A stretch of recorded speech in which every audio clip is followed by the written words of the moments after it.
What is up, everybody? Hello, welcome back to the stream.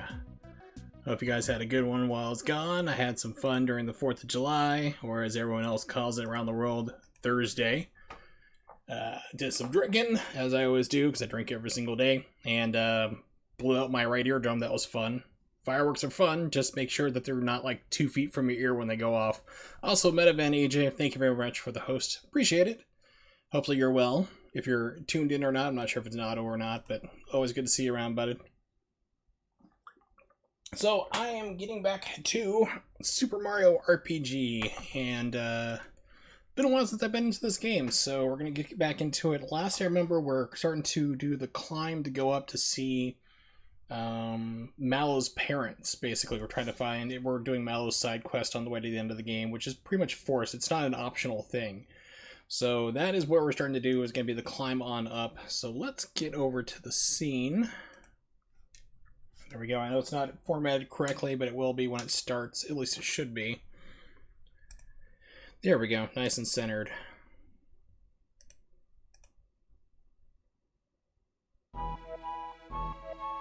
Now, fortunately, my eardrum, the one that got blown out, was the one that was almost deaf to begin with, so it wasn't too much of an issue for, like, hearing loss overall. But it did cause some unwanted problems. Like, I'm still feeling the effect of it today. Like, I got vertigo pretty bad yesterday. So basically, it seemed like the entire world was, like, rotating from, like, the top of my head, like, in a clockwise motion. So if I closed my eyes, it felt like I was slowly being turned upside down and rotating. And when like my eyes were open, I just felt like super dizzy. I had the wonderful earache and, you know, dizziness that goes along with that. So I've been there before, had that happen. It's no biggie. Yeah, stereo or mono, I can't tell right now, but hey, should be stereo. So how many stars do I have? Let's write X. Star pieces. Okay, so I have 5 star pieces. There's a total of 7, of course, as you can tell. The 7th one is the very last one you get. Pardon me. So I know we get to the top. We take care of the whole Mallow's parents storyline situation. And then we fight the Axum Rangers, which is like Power Rangers or Super Sentai, if you're familiar with that concept. Let's see, how far am I from leveling up? Toadstool, she's gonna be the next. Okay, we'll continue on. What's this? It's a seed. We will take it. Wow, okay, so I gotta get rid of something. Let's see. Let's get rid of some Able Juice. Unfortunately, if you've never played this game before, Super Mario RPG is an amazing game. You should definitely play it any way possible, including emulation. I believe it's also on the Super Nintendo Classic or the Super Nintendo Mini, if you can get your hands on that. It's not a bad way to play it, but the cart for an actual Super Nintendo is like about $40 United States. It's not too bad. I remember for a while that it was spiking up to around $80. So last time I looked into this, it's come down in price to be a lot more reasonable. But probably the best way for people to play it who don't have a Super Nintendo or don't want to fork out the money for things like that would be the Super Nintendo Classic. Alright, so the downside is that you have very small inventory. You only have 2 slots, like 2 pages, and that's it. Let's trash some stuff.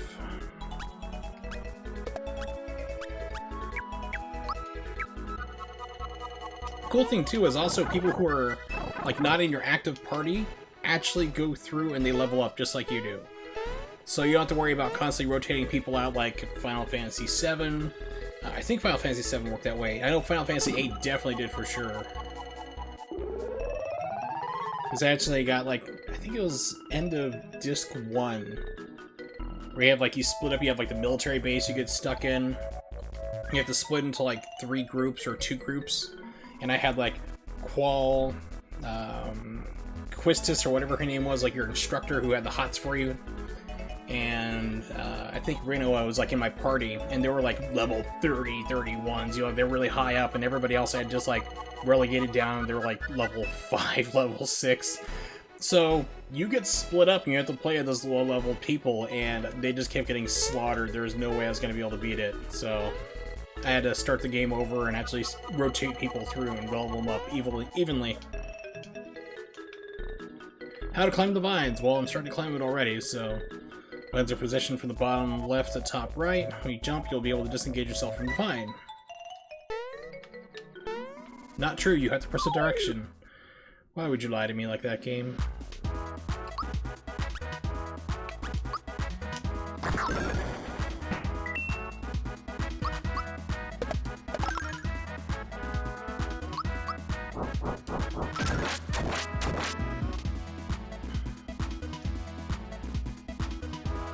Alright, so I need to... Okay, that's better. I had to readjust my headset, my headphones, because even though, like, I can't really hear too well out of my right ear now, like, more than usual, it's really uncomfortable having that on there, because the eardrum is perforated, so it's trying to heal, and it's just getting hit with more direct sound waves, so... There we go, that's better. So I have, like, my right ear, like, I have, like, the headphone, like, slightly forward on the right side, and the left side's still on, so...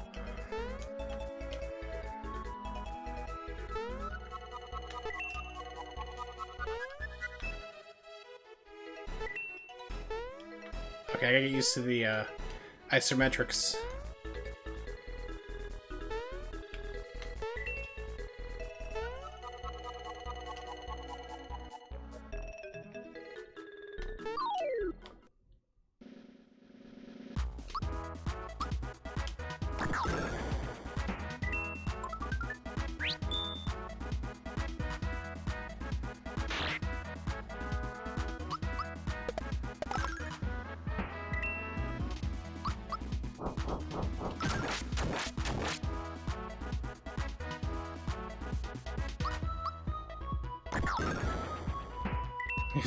Thanks to my dyslexia, it's, like, I read that as, like, heavy trooper is ready to lunch. I'm like, dude, I'm ready to lunch too, I'm big and fat.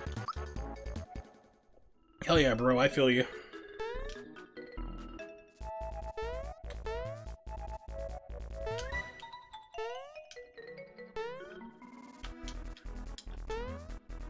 Okay, there is a run, I do need to do run for longer jumps, okay.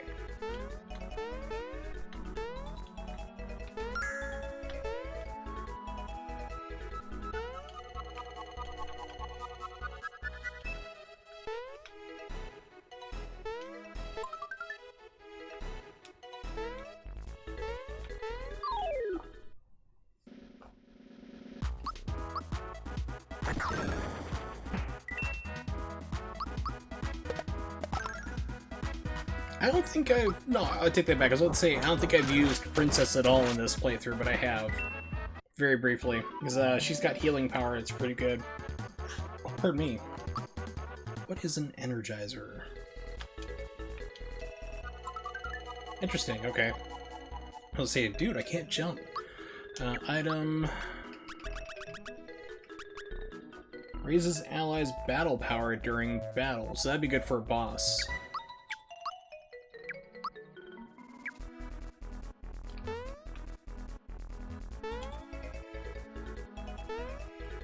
Oh, it's so hard to judge where things are in isometric 3D.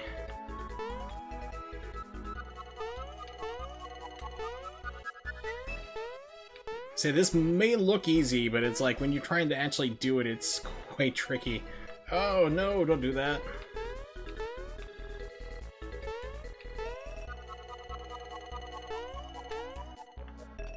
Okay, let's try the D-pad. I've been using... I have RetroArch set up to do a analog stick treated just like the D-pad. Okay, so maybe I can't get that just right now. I keep wanting to try to get it, but it's either not positioned right or I need to go up a screen and come down.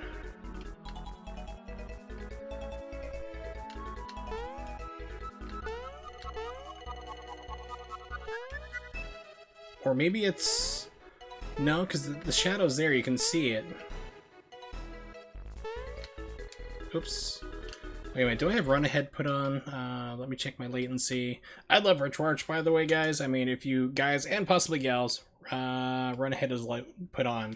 So, RetroArch used to be super buggy. It used to crash at the drop of a hat, and like if you looked at it funny, it would crash. Now it is extremely stable.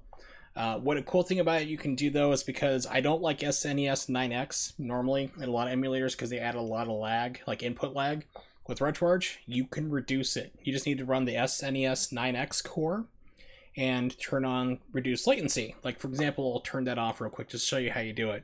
So right now you got some lag. It's not too bad in this game. The input's not too bad, but I can definitely feel the difference. So what you do is you hit P on a keyboard, which stands for, let me bring it up here, I have it in the background. P stands for pause on the keyboard.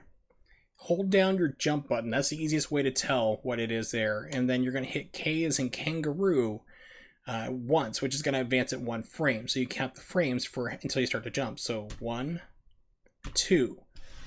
So what you do is I have a count of 2. You want to set the run ahead 1 less than that. So if let's say I'm playing a game and it's 4, you'd actually set it for 3. 5 would be 4, and so on. If it was 10, you're playing Street Fighter 5 at that point, before it's patched, and it'd be 9. So it's always 1 less than what it is. So at that point, let's just go ahead and get back on the ground. You'd go into your options, you go down to latency, run ahead on, and you set it to 1, or if it was 3, you like your 3 frames, and it'd be 2, and that gets rid of the input lag. So pause it, you can pause it again, hold down jump. As soon as I hit K 1 time, I'm going to start up in the air. There we go. And it works on this. I've tried it on BSNES, which takes up a lot of resources anyway, and that just causes everything to just like super chug. So it's really good for the SNES 9X core.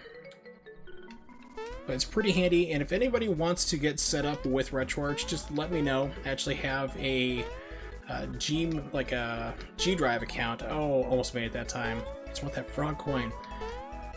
Oh, that's what I was going to do. Anyway, I have like a G drive set up where I have RetroArch. I have like a lot of BIOSes and things set up for you, so all I have to do is just basically follow the directions, which I've actually had people do before and they report back to me. They're easy to follow and get it set up no problem. Frog coins, 31, yes. So actually I need to get out of here. I don't know if I can do that right now. There's something I want to buy with the frog coins, like that helps like raise your experience.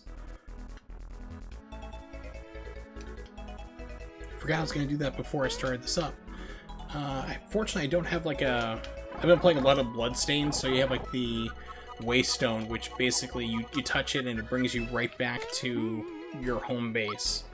But unfortunately, this game doesn't have anything like that. But there's a ring that I want to, like, or accessory I want to buy that increases your XP, so you level up faster.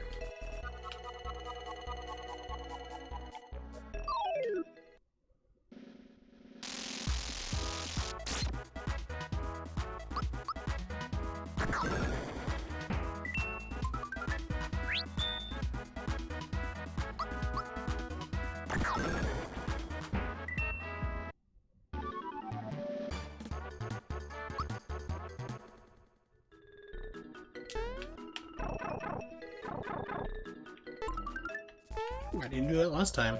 Let me check something. There we go. Window was slightly off-sized. Alright.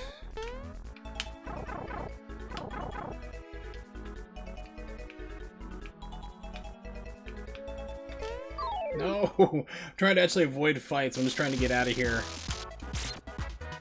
So I can get that experience booster. Let's get Termination Mushroom. Yep.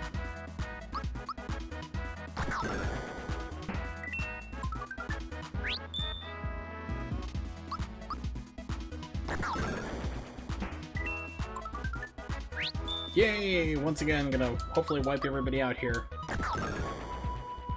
Nope, okay, takes 2 hits. Yep.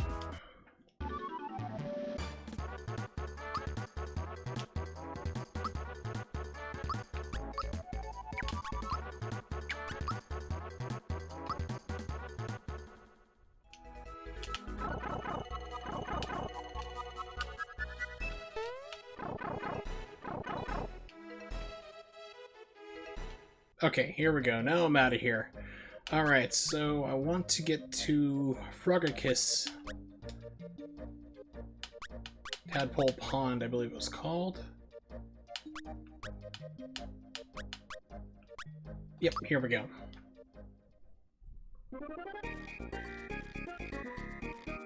I like this song, but that annoying whistle in the background just never ends. When you first come to here, like the main, like the steel drums are not coming in yet, so it's just that whistle that dee dee dee dee dee dee dee. It's like, please stop. Froggy drink, no, you're not the guy. Maybe it's you?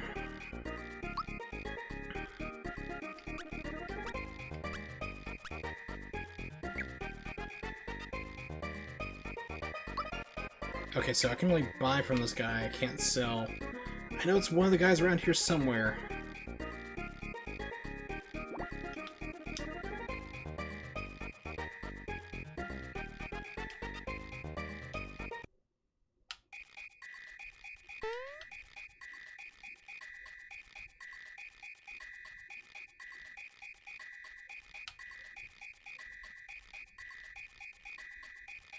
Yeah, so like what you hear right now is what you normally hear in the other room.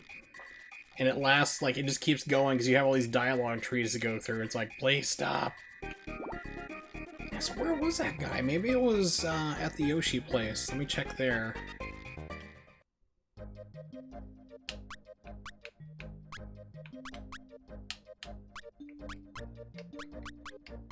Yoster Island.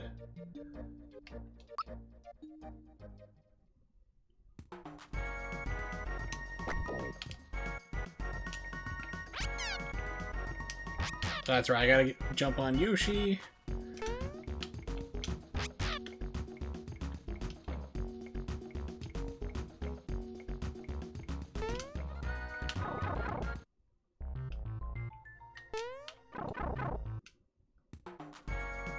Yoshi, where are you, dude? Come on.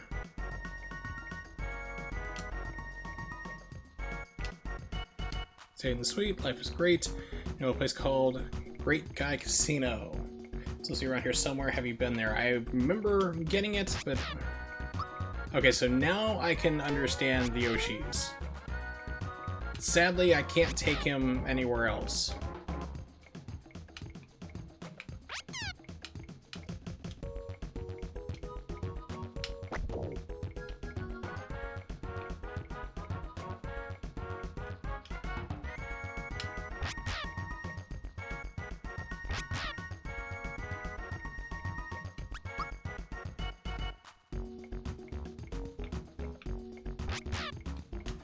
Alright, so I gotta look this up, because I remember I came across it. It needs frog coins. Super Mario RPG, experience booster, or experience item. We'll try experience item.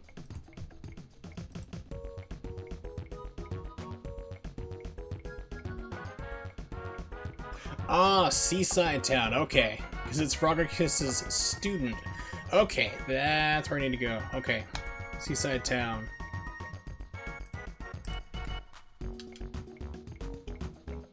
Sadly, you can't take Yoshi with you. He always makes you leave. He's stuck here. So, Seaside Town.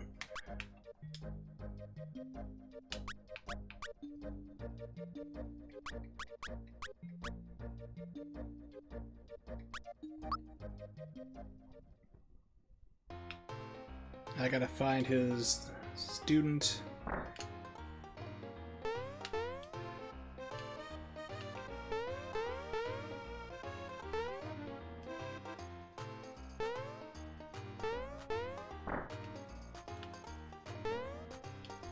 There he is.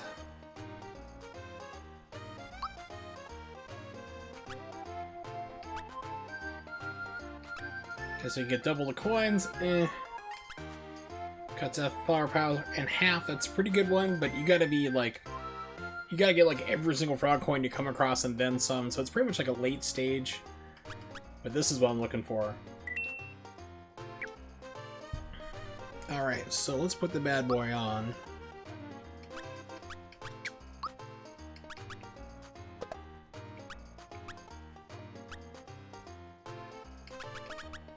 Experience booster, alright. And by the way, if anyone's watching or lurking, lurkers are always welcomed in my channel. But I do have a request that if the audio needs to be adjusted, please let me know. That's my biggest thing. The only thing I require, you know, let me know if it needs to come up higher, lower, whatever, and then you can go back to lurking. It's all cool. Sell items. So let's get rid of some stuff. Pardon me.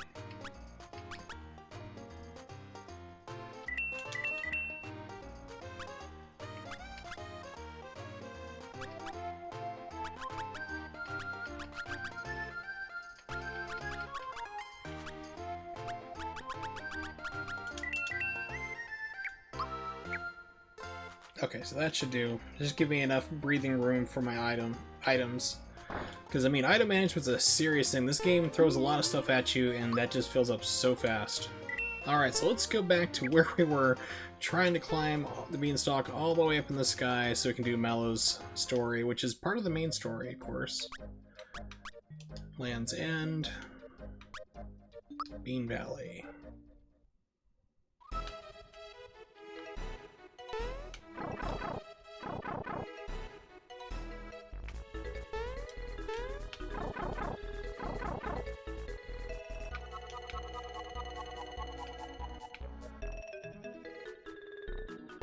Save here because it's closer, just in case something happens.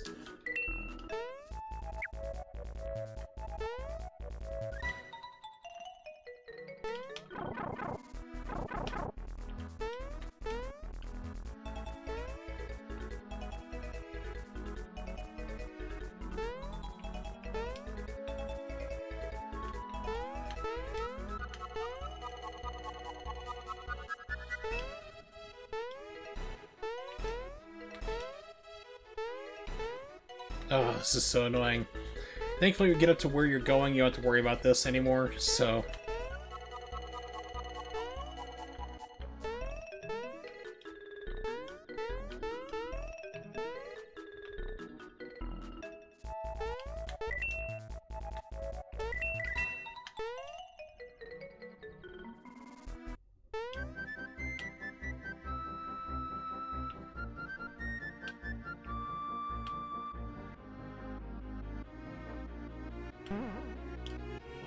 Hot springs up ahead, only royalty can bathe there. You don't look so royal.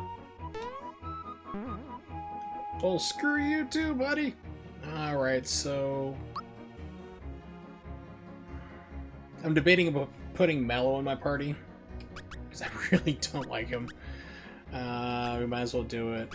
Because he's going to be such a major character. Actually, let me go through and make sure Bowser's unequipped. In case I need something.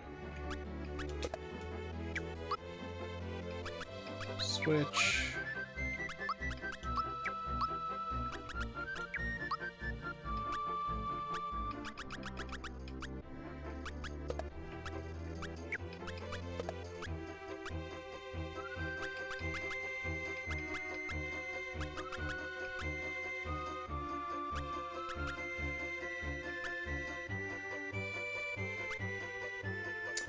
I think they transform me here. I can't remember. We're gonna find out when we actually get to some battle.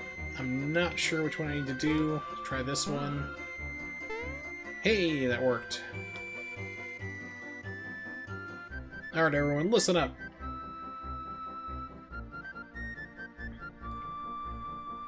Valentina, I like how her hair is actually a parrot.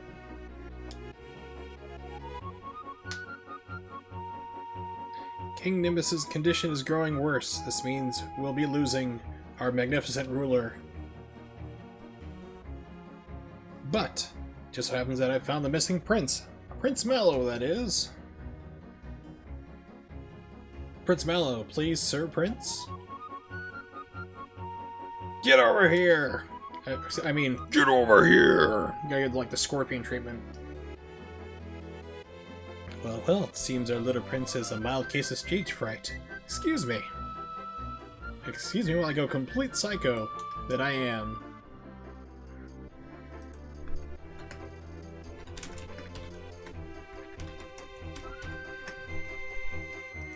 Come on, make it snappy.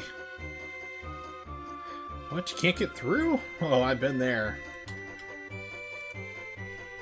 Well, just look at you, Tubby. Oh, that's fat shaming. I can't believe a game from 1996 would have fat shaming in it. Introducing Prince Mallow, who's obviously a very large toucan. Possibly a toucan. Everyone's like... So apparently everyone's dumb as hell up here. You filled out a bit, Prince Mallow. You're looking fit, Prince. It's probably all that raspberry parade he was having.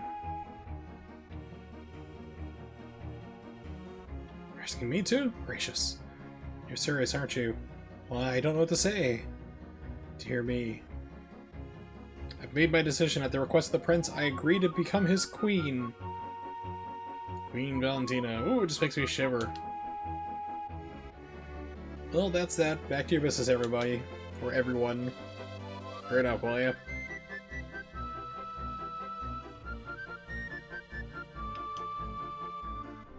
Can you believe it? What a coincidence. This is a prince with the same name as me. So yeah, everyone's got an IQ of 60 up here or less. For me.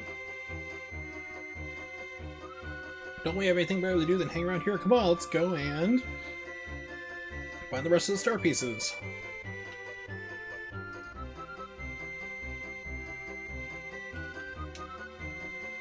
Why did Prince Mallow make Valentina's queen? I guess it's because she found him.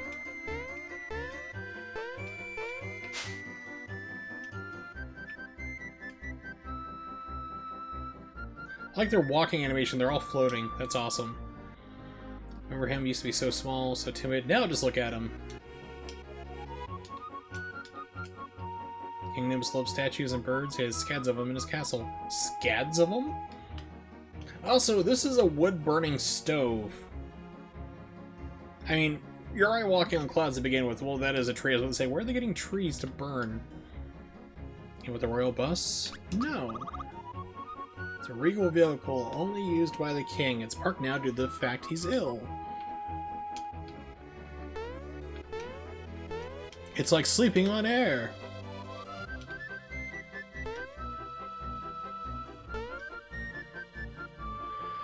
Alright, I'm watching the volcano over there. What? Star piece? Never heard of them. Oh, volcanoes where we're gonna go after this, where we fight the Axum Rangers. Super Sentai! By the way, if you've never seen, like, the source material for what they based Power Rangers off here in the States, like the original, I think it was Zeo Ranger or something like that. I can't remember the exact name of what they were. It's like, that storyline is, like, really dark as hell. It's actually far more entertaining than we got in the States. I saw a couple episodes when Power Rangers came out. I'm like, I've seen this before, but not in English. Used to be able to walk through the castle freely. I guess we shouldn't disturb the king now. That's actually like the White House here in the United States. Used to be, we're talking like 200 years ago, anybody could go just walking right into the White House and like, you know, talk to the president, whoever they wanted. It was kind of crazy. And then, like, after a couple assassinations of our presidents throughout the years, we finally formed the Secret Service and started restricting there and taking, you know, security more serious. Because we used to, like, the president used to not be guarded at all. And that's, of course, how Lincoln got shot in the back of the head. Cleveland got shot in the chest by a guy who just walked up to him and shot him.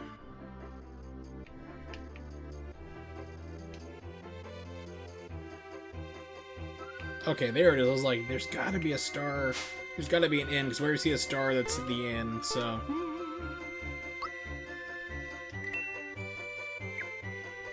Alright, so how's everyone on health? How much are your prices, sir? 30 coins! Hell no.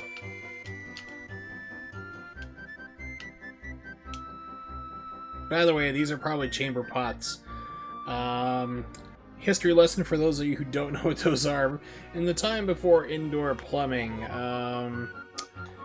and outhouses were very common. People didn't want to have to go outside in the middle of the night to go to the bathroom, so they had what was called chamber pots, which is basically where you would do your business in your bedroom, and it just sat there because everybody was gross as hell. So I'm betting that's exactly what these things are. Good old poop bucket.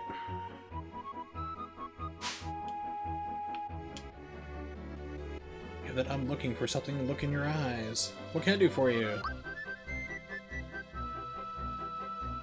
Alright, so this is why you save, because this game does not tell you if an item is stronger, like it's better or worse than what you currently have.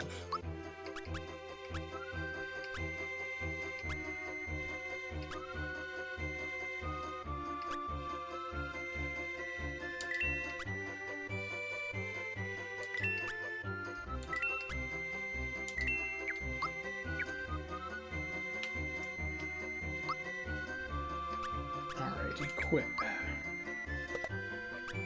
Okay, so this was good, so that's actually an upgrade. Hand cannon's good. Sticky glove, okay. Good, alright.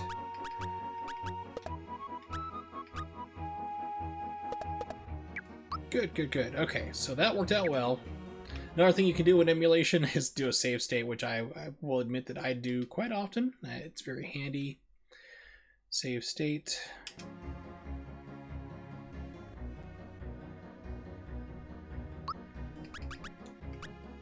Sell weapons.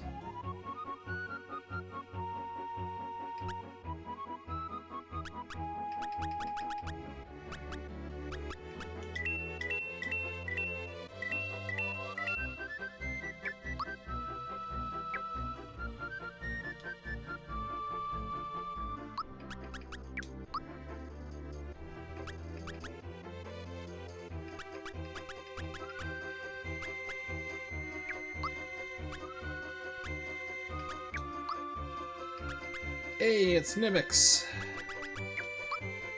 How's it going?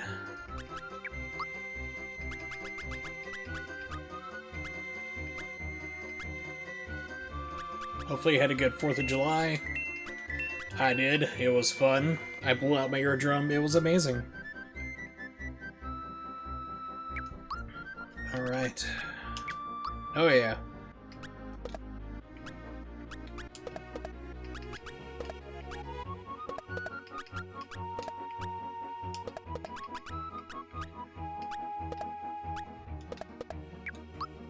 Okay, so we can sell back their clothes. Yeah, so we have like fireworks, like mortar rounds, and well, I can't like hear out of my right ear. So fortunately, it's first off, it's like the ear that was mostly deaf to begin with, so it wasn't too much of a loss right now. But we have like mortar like fireworks, like the big ones, like you put down a tube, launch out, they go like 200 feet in the air, explode, huge firework. So my dad and I are out there, and of course my dad's like drugged up to hell and back on pain meds, so he's barely functioning. He's like putting his face over the tube trying to light it.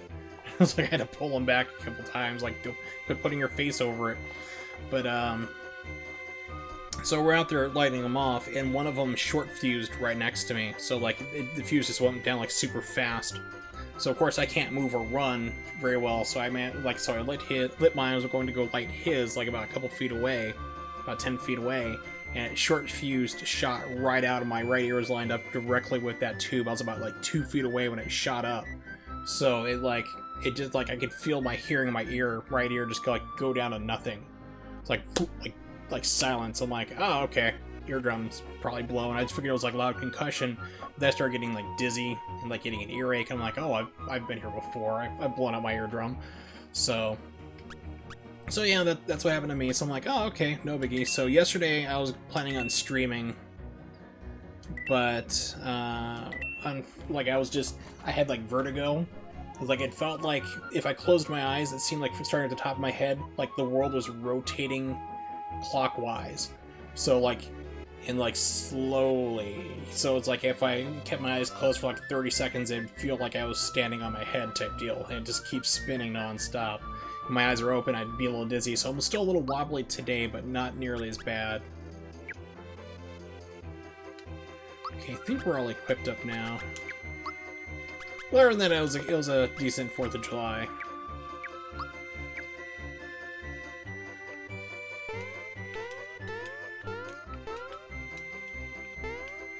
Okay, the screen just scrolled up.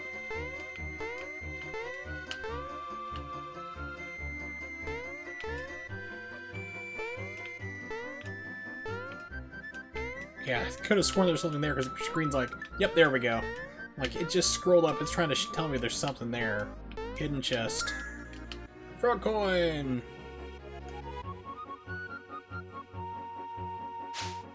So actually I have my headphones, like, the right one's not on the ear, it's like pulled forward a little bit, and I have it, you know, the left one on, of course, so... So I tried to put them on both, even though I still can't hear too well out of my right currently. And it's like, okay, this is actually, like, hurting having directed sound waves into it.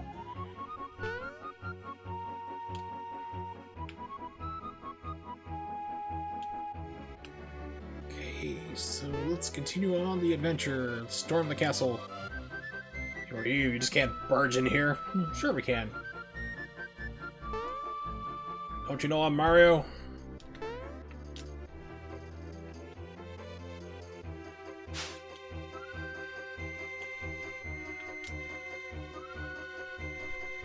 Hey look, it's me! I mean, me! That's King Nimbus when he was a young lad. What? Nani? Who are you? Hello, my name is Mallow. I'm stupid like the rest of you. And this is my friend Mario. He's got an IQ of 80, making him the smartest man ever. So it is you, my boy. It's been so long. My, you've become a splendid young prince. What, I'm really a prince? Exposition time with the shape-shifting Mario, which never comes back into play again. It would have been cool if they had worked this somehow into like other games where you like morph around.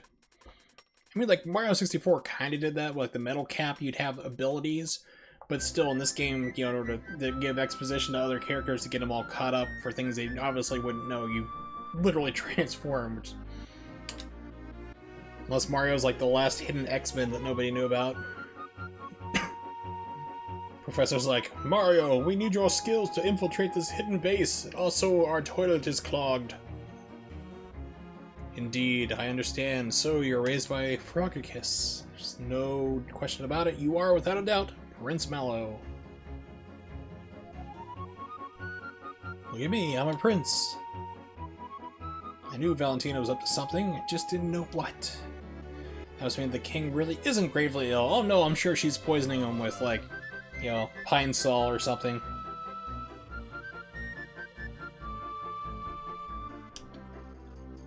Let's go inside the castle and save my mother and father.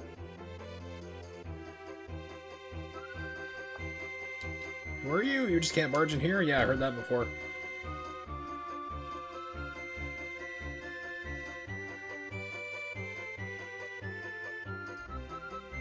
Wait, I have an excellent idea. Come over here. Pardon me. Are you ready? I'm going to have you crawl inside this wood stove. You haven't read Hansel and Gretel, have you? No, good. Jump on in. Stay still for a little while, okay? It won't take long, and take off those overalls.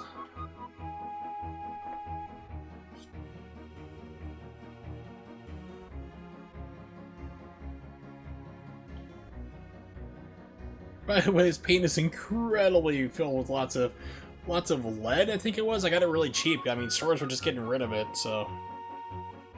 Hey, don't move. You're gonna be a statue for a while, okay? Let's get going now.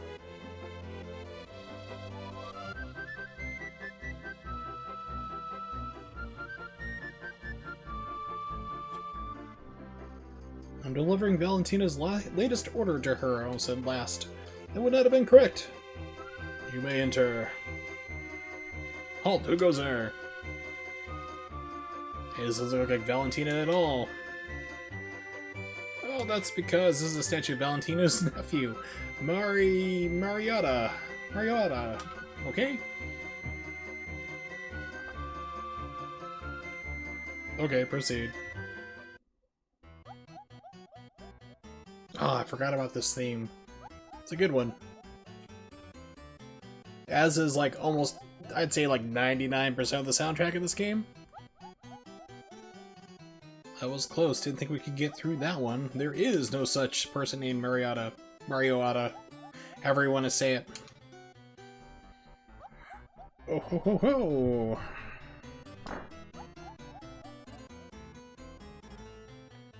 Oh, now this is lovely. My beauty simply shines forth like the sun. Only you can make something like this stunning. Thank you, Your Majesty. Be on my way now. And when we first got up here, basically she said, like, you know, the king is ill, but I found Prince Mallow, and it's this big giant, like, fat toucan. And she's like, what? He just whispered in my ear and said he wants me to become the queen, so I will. So they're trying to usurp the throne, and she's most likely, like I said, poisoning the king with, like, pine sol or something. Mr. Clean in the soup. Basically like that one part from The Sixth Sense. Thank you, Your Majesty. I'll be on my way now. Minus the Munchausen.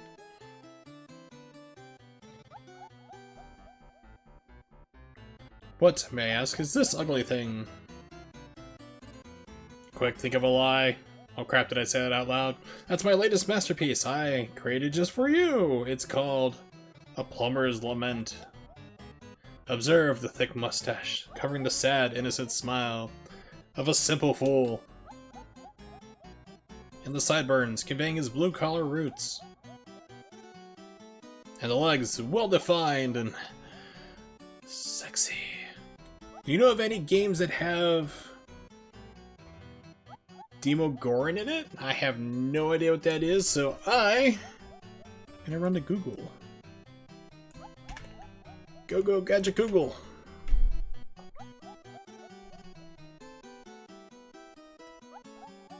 From Stranger Things?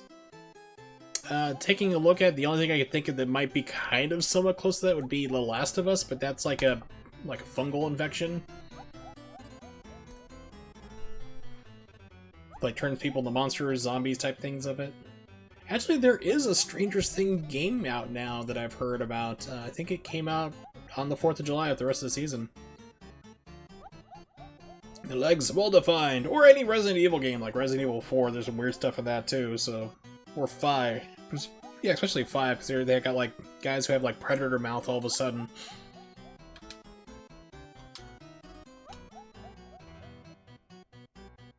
Consider myself something of an art buff. Gotta say, this is spectacular! Garo, only you could have created sculptures with such gentle beauty and raw power. Something she's saying only he, like only you, could prevent forest fires. Which will become a bigger problem later on down the road 100 years when we have forests full of crap that haven't been burned out.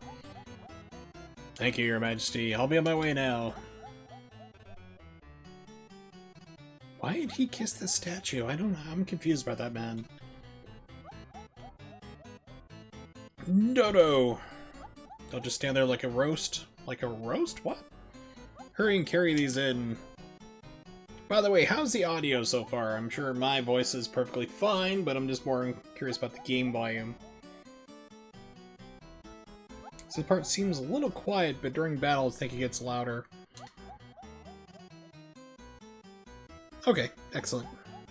Step on it! Tries to step on the statues. Takes everything literally.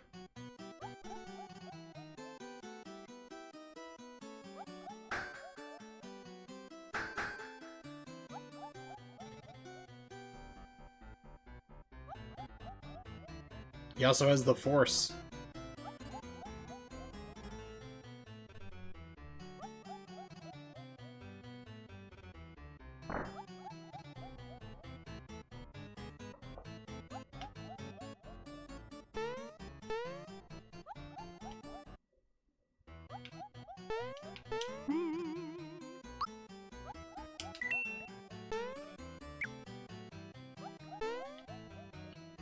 This wonderful Baroque style of music on a harpsichord.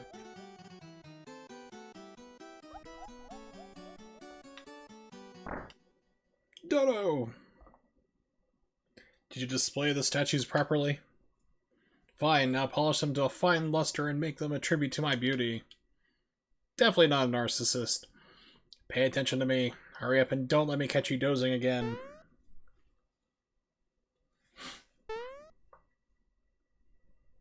Uh-oh, Dodo's in a pretty bad mood. Keep up your statue disguise and jump to avoid getting pecked. Get ready, because he's coming this way.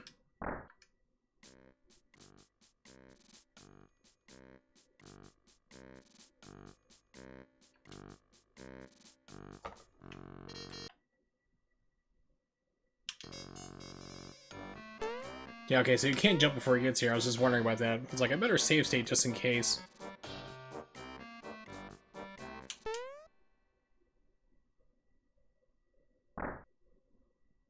What? You saw a statue move, don't be ridiculous. Just telling you wanted to polish them.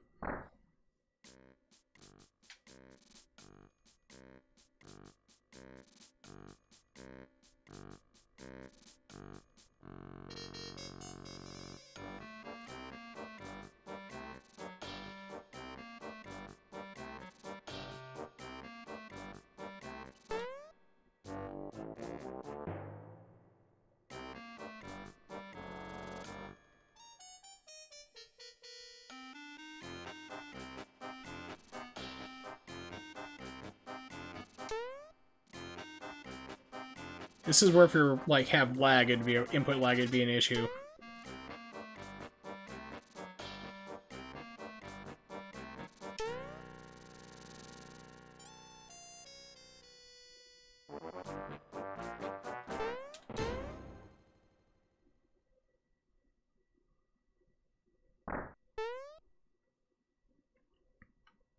Yay!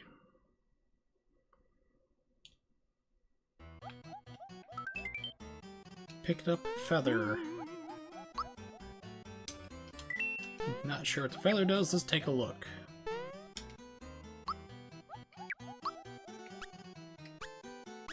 It's not in here. Here's something I can equip. Pardon me. Ooh, speed up by 20. That's kind of nice, but I really don't know what I'm going against right now to things change things around, so... Absolutely exhausted. Hate being a guard. Valentina only gives us the most boring jobs to do. I guess this beats Dodo's job. Dodo has to polish Valentina's statues every single day, so that's what they call it. Where's Dodo? He's polishing a statue. In front of the visiting children? Oh, he's a monster. Here's how I do it.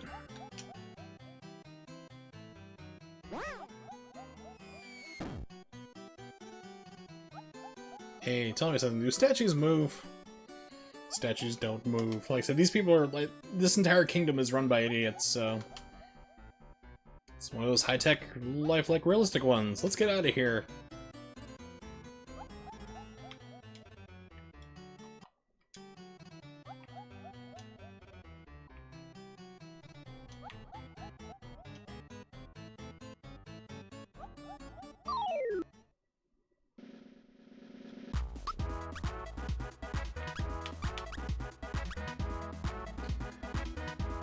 I wonder if this guy's name is Roy, because it's Orbison, so... Should have been R. Orbison, it would be great. Because anything I need, I got it. Anything you want, you got it.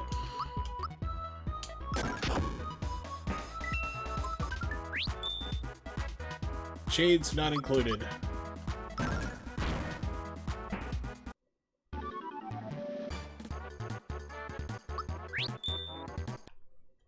Sure, I'll do it.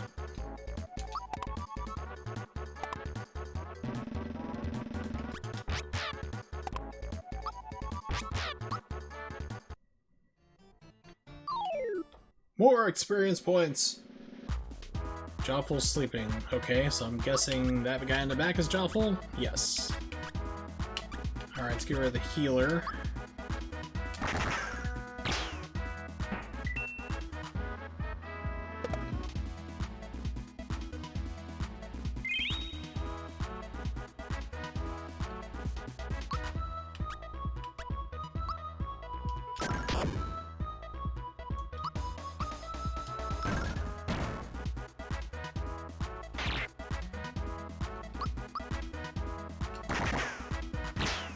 not sure about the timing for Geno's new attack.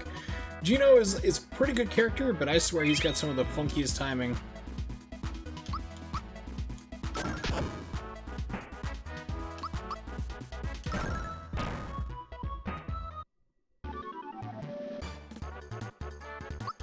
Sleepy Bomb.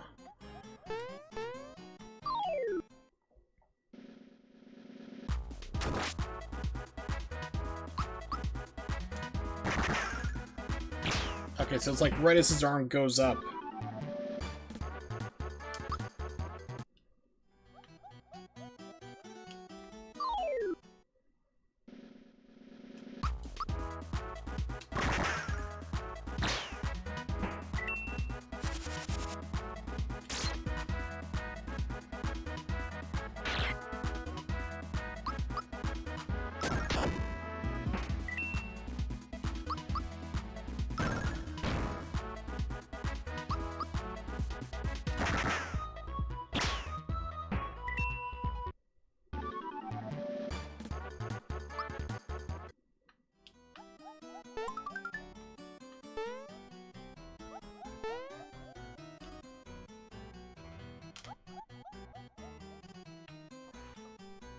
Adjust the headphones. There we go.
This guy's gotta be blocking something good. Let's see, do I have anything that hits... Yes, everybody at once.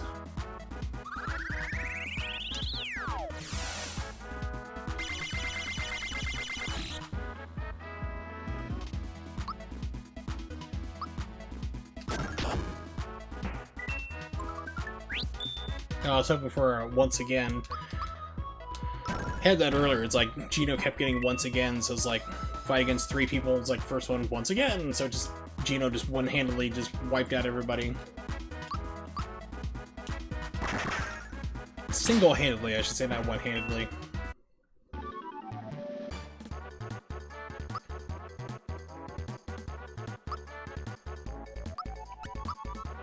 Power, it's pretty good. Power it is!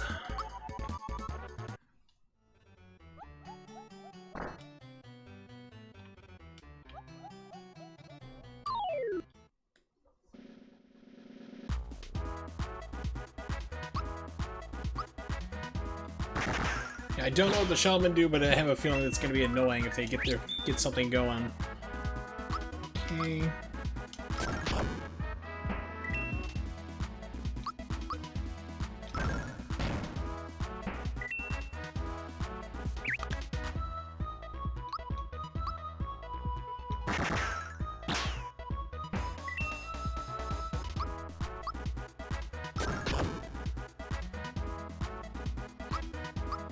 It's gotta be a great way to wake up. You're just dozing, taking a nap at work.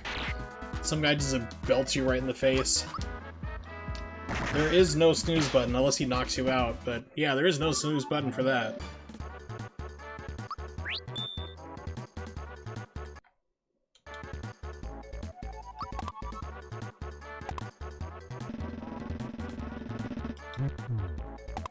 Oh, it's the right again.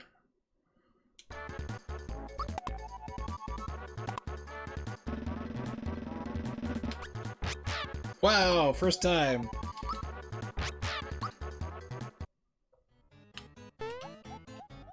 It's locked. Okay, that's what it is. I remember there being something about that door.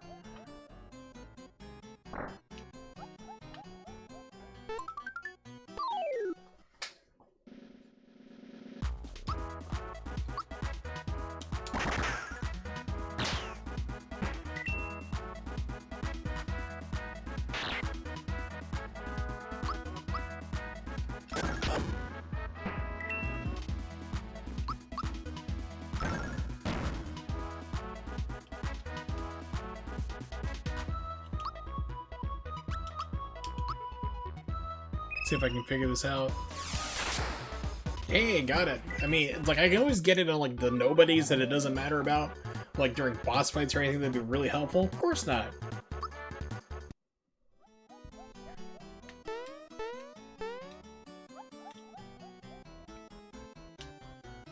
Alright, let's see where everybody else is for status. Mallow's about to go. Okay, so he's about to level up.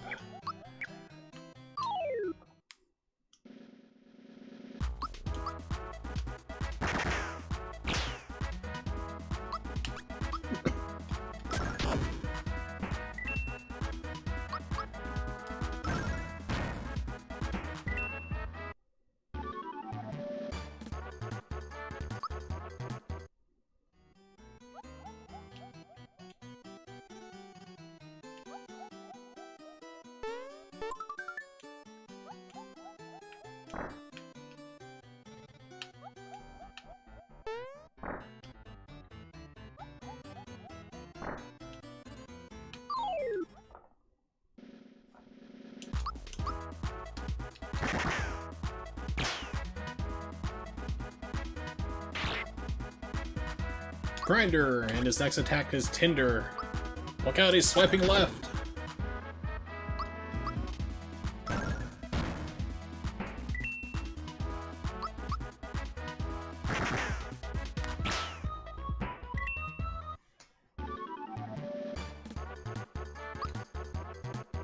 Alright, Mellow reaches 21. Go get drunk, Mellow, you've earned it.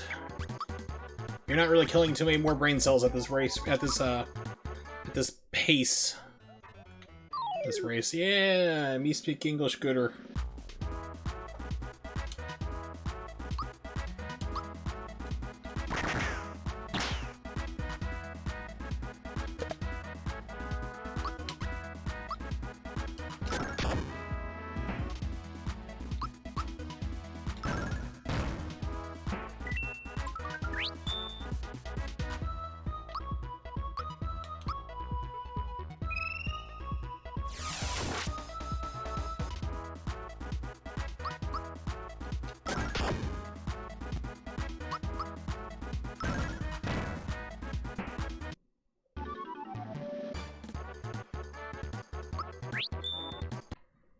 Love this place. They really want you to level up. Well, the Axum Rangers you fight after this, like when you get done with this part up here, is...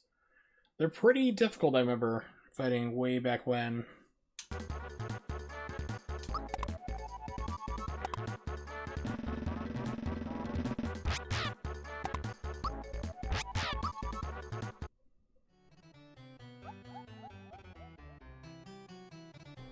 Yeah, it sounds like you definitely got burned out on the job.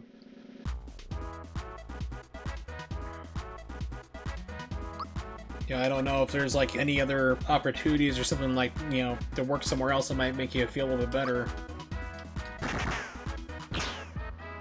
So I can imagine like you're feeling like how I was right before DirecTV pretty much laid me off / fired me. That was like the worst job I'd ever worked. I'm like, I don't care. It's like I was miserable, hated every second of it. Wow, I just can't land Gino's attack anymore.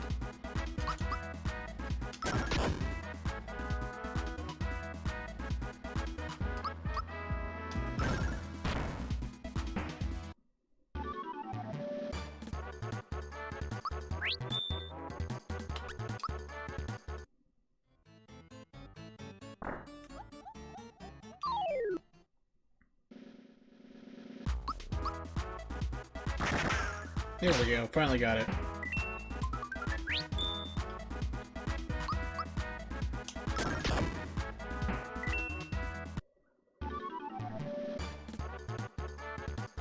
Oh, geez, that's brutal. I mean, that's definitely not going to help with the gas, like, you know, driving back and forth just one way, 75 miles one way. You know, 150 miles a day is a long way, and it's gonna, I mean, you're gonna be sucking gas like crazy.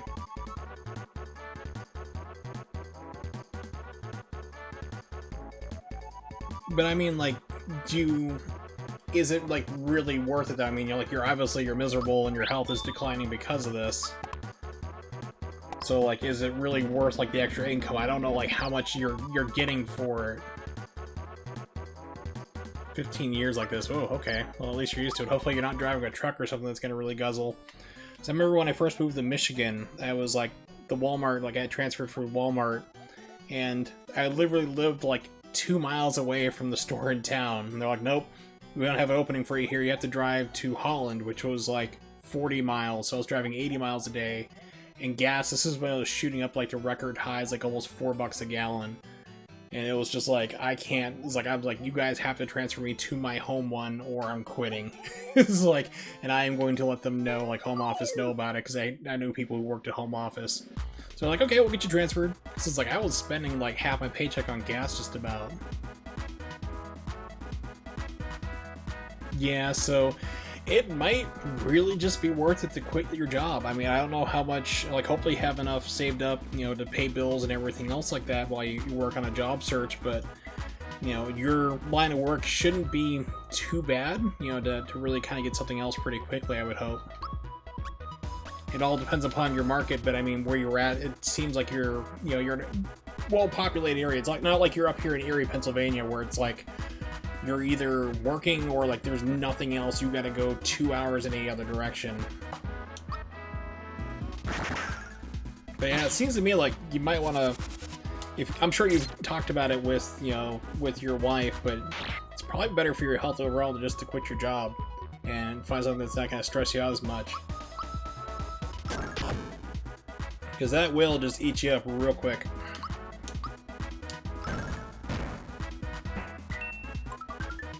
Life is too short to work crappy jobs. Says the man who's currently unemployed sitting in his parents' basement.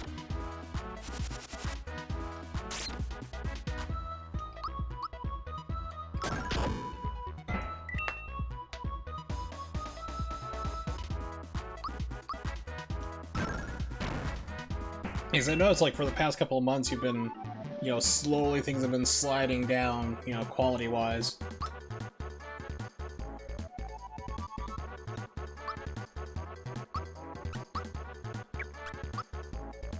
I am 37. 2 more months, I will be 38. Ooh, attack or HP? Yeah, it's attack.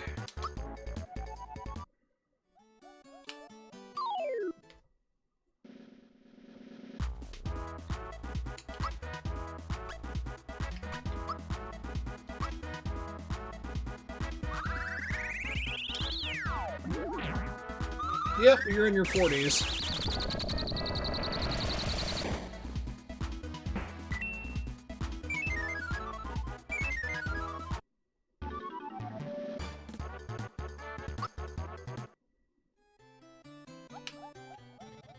Yeah, I was thinking like 44 is what I was thinking.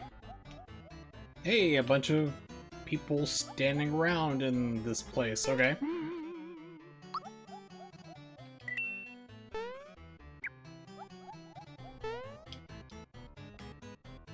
There's a hot springs around here. Nope, but I do now.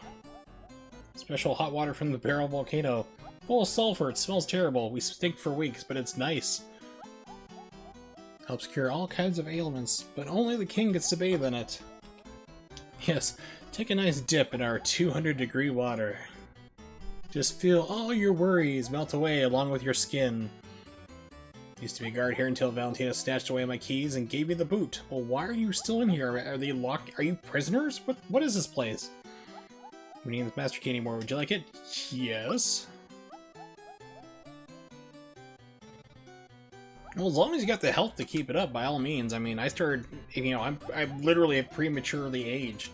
I've been told by multiple doctors that I have a body of a man who's probably around close to 80 years old, so, you know, if you can still be, you know, helpful and, you know, run around and do all those crazy things like that and you're feeling fine, more power to you.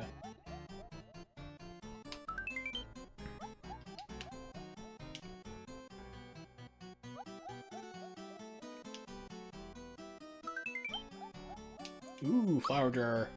Yes, I will get rid of something else I don't need. A whole bunch of maple syrups. Oh yeah, I see a geriatrics doctor.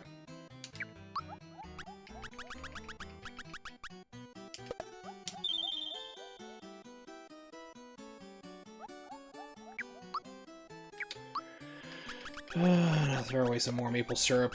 More delicious, delicious maple syrup.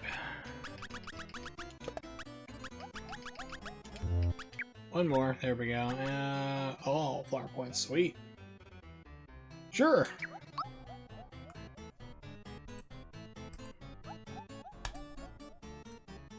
Fire up Discord real quick.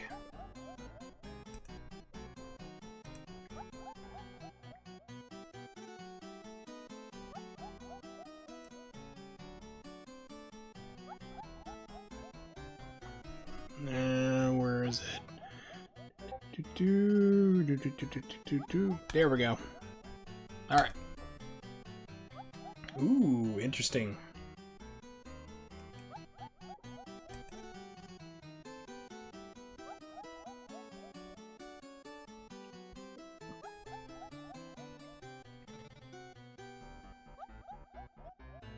Have not heard of this game, but like I said, I'm not too familiar with that platform anyway for like a lot of different games. Oh, it looks cool.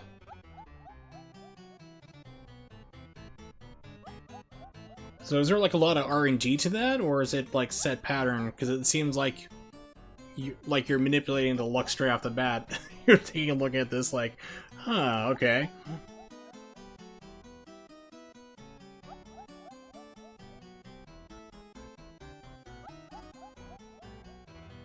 Now it looks like your guy's like walking steps in this. Is that, are you just like killing time for that, or are you actually like shifting planes because the background's not moving?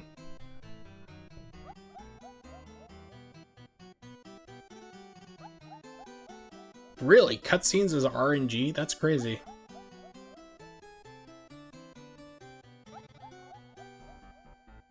Oh, okay, so you're just like entertaining stuff.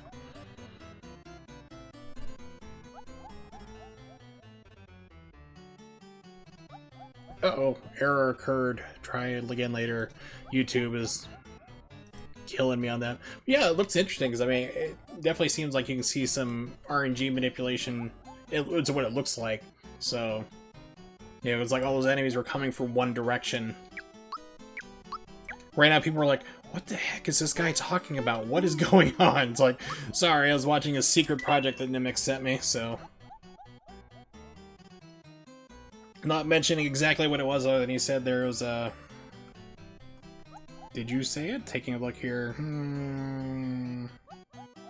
No. So, yeah. Oh, yeah, C64. So, it's a C64 game, at least. We'll say that, but... That's crazy how you can, like, affect RNG just doing some crazy things like that. Yeah, it's like, okay, if I just do this input on the joystick, I can control how enemies come out and spawn. It's like... What? It's pretty weird. It's kind of like, I asked Big John once, like in one of his streams about, because he plays the All-Stars version of the Super Mario Brothers games. I'm like, you know, how does RNG work on that? He's like, it's all about when you press start to start the level, because you can speed it up. But by doing so, it can give you a preset, like, way of, like, when enemies, like, what position they start in. It's not too much of a difference, but it can move around a little bit. So I'm like, that's pretty cool. So I just went in a big giant loop. Okay, so what's up front then?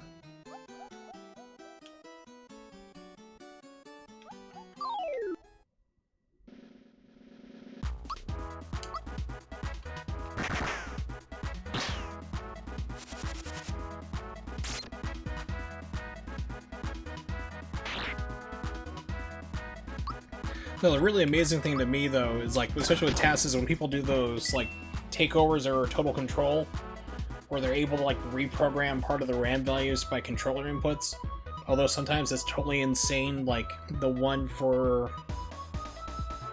I think it was, like, to get to directly to the end credit scenes for Super Mario Bros. 3 was, like, 40,000 inputs on, like, 8 controllers in under a tenth of a second.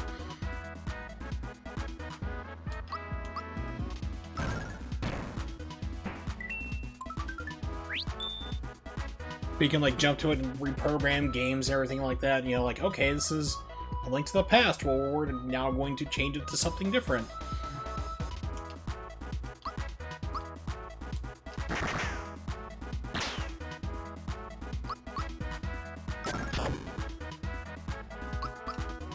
I saw like a task of somebody, I forgot what game it was on it was a Game Boy Advance game.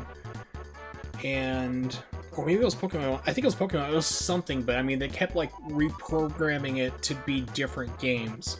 It was like a 3-minute task or so, it just keeps going and changing to different things, different games completely. And then at the end, like, they threw in like a SpongeBob clip. It's like, holy hell, I didn't know you could do that with, like, you know, with tasking. Just like, okay, yeah, we're gonna animate a SpongeBob episode part here, complete with voice.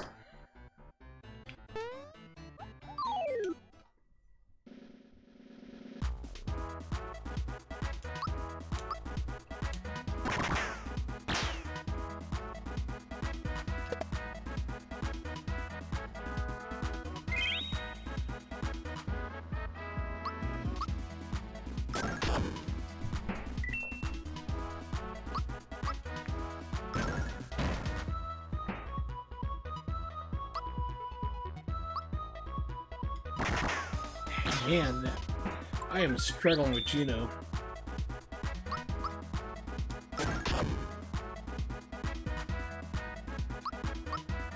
I'm pretty sure most people, like I said, wake up if you smack them in the face.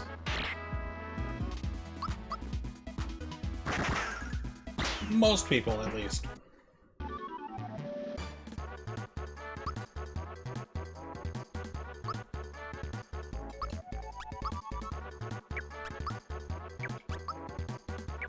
HP it is. I think the maximum level in this game is 30? Not sure, but I think it might, because I remember I used to like go through and do something like that, actually grind them all the way out. Like in Chrono Trigger, you can actually, it's like, it basically maxes out the stats, like the level, when you get past 99, it just goes to double stars, and that's max as far as you can get. And that takes a while.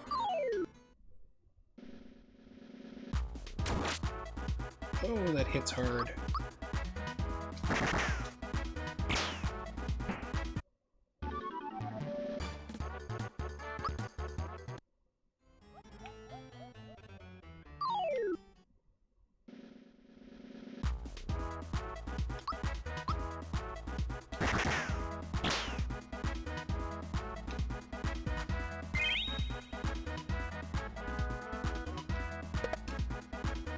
I'm thinking it might remove remove Gino just because I'm having such a hard time trying to get his double, like his enhanced attack out. Put Bowser back in.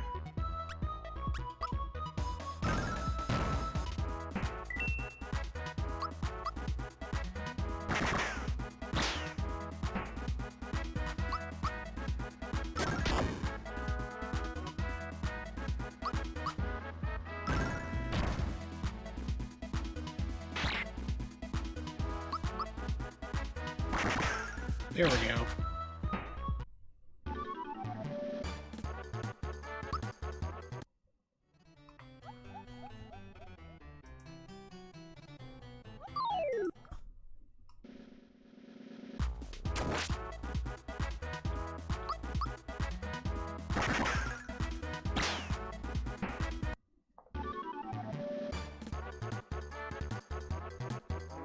Pick me up, okay. Let's see, and... Alright, so I have an appointment on Monday with my surgeon, so... I was thinking it was Tuesday for whatever reason, it's actually Monday and will be coming up. Okay, so we've been here before, that just loops around.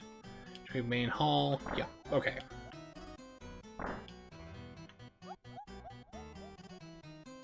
So Monday is the day, either the surgeon agrees and said, yes, let's do a back fusion, or I am hosed and have to get my nerves burned, and which will be stupid because the fusion just fixes everything all over, so fingers crossed for Monday.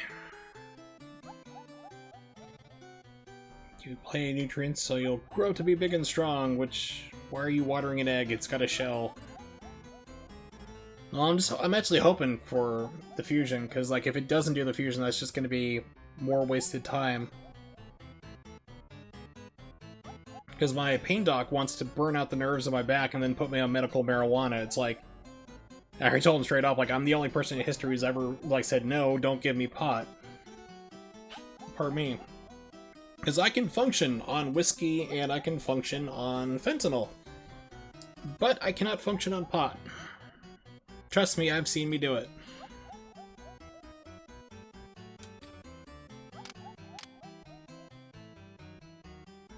Oh, won't open, it's locked. I really wish I had known that this was going right into a boss fight here. Please let me take control. Yes, okay, so like I want to heal before I get going on this. Item...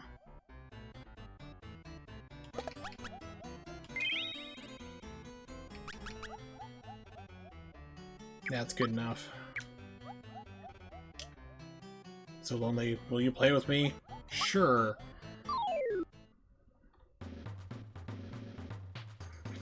Why are you hitting me? I just wanted to play.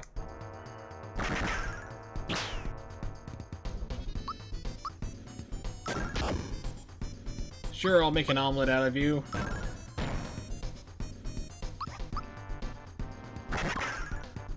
Okay, so when the bullets start to fly, that's when I need to hit the attack.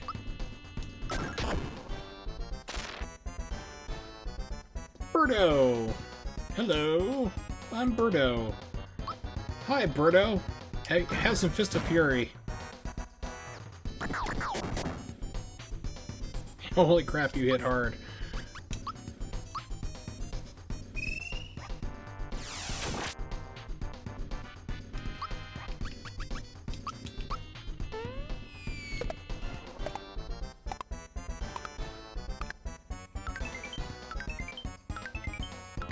Well, Birdo was first introduced in Super Mario Bros. 2 USA, which is like our version of Super Mario Bros. 2, or Doki Doki Panic if you're going to get, you know, pedantic about it in Japan.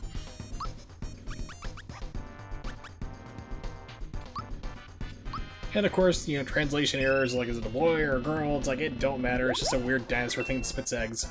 It's like, it uses its unborn children as a projectile. Now it's my turn. Get it while it's hot. Wow, you really hit hard. Alright.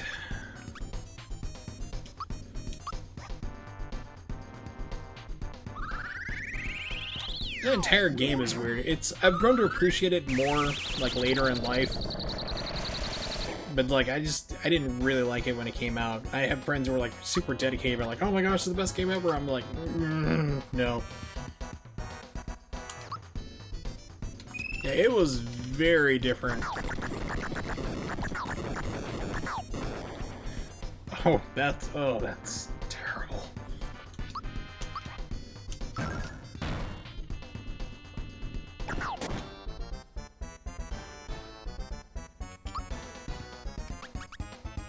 Alright, we're going to heal.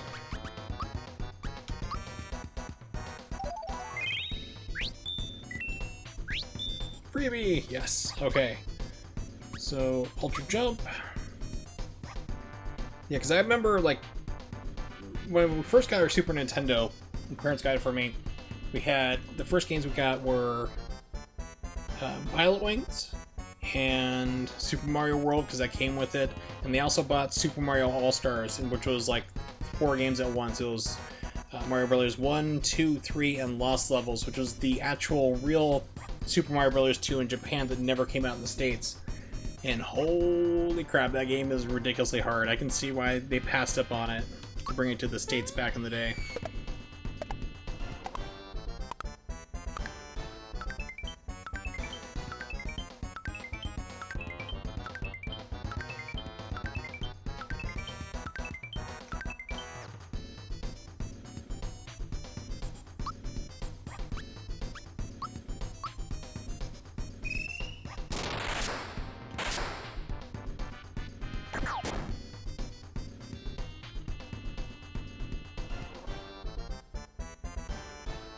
It's like one of those Kaizo Mario things.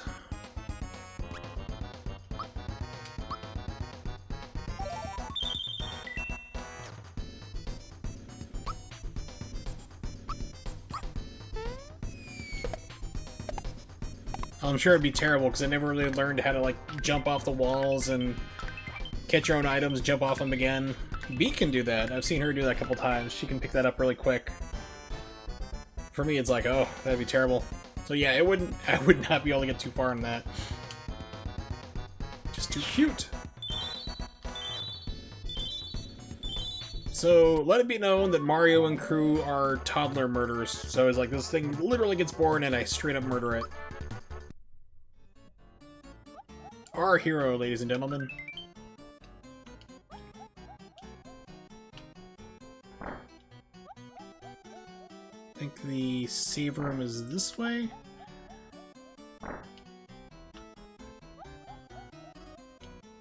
Yes.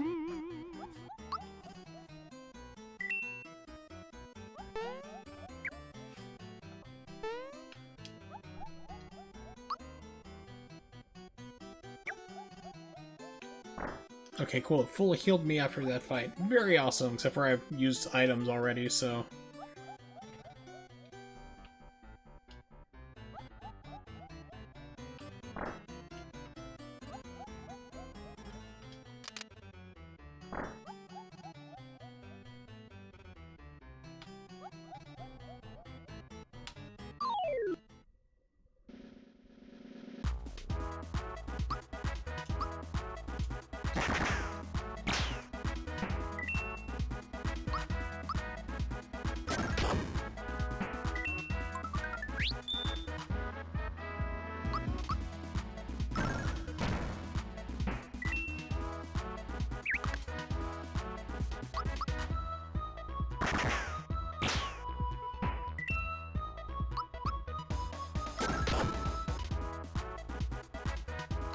Oh, if you want to see me, like, spectacularly fail at something, you should be playing pinball.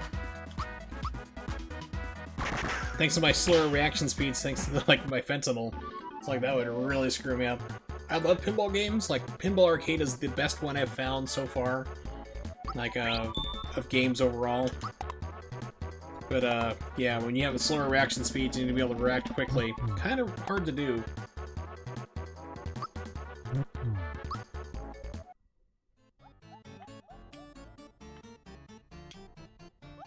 King Nimbus is resting in bed. Absolutely no running in the halls. Queen Valentina. Mario! This can only mean that my mom and dad are here. Wait a sec. It won't open, it's locked. Leave it to me. I think it's up to me to get us out of another jam. Peace drives on the show of brains and brawn. Mostly brawn.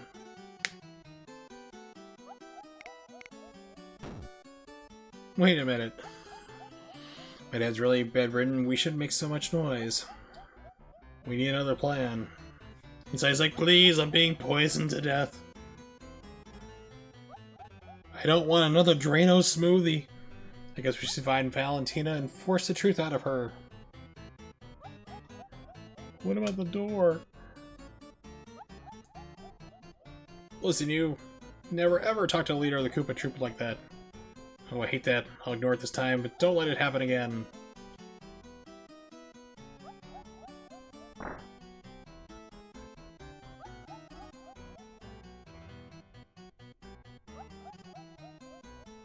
Guy's like, yeah, whatever, man. I don't care.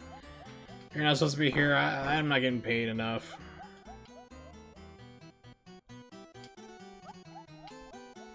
Okay, so it won't let me do anything else special.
Hey, T. Wallace. So apparently you've had butterflies in the sky. I can feel so very high. I don't know why they have a song about drugs singing to children about reading. The 80s were a special time. Also, what's up, T. Wallace? Good to see you.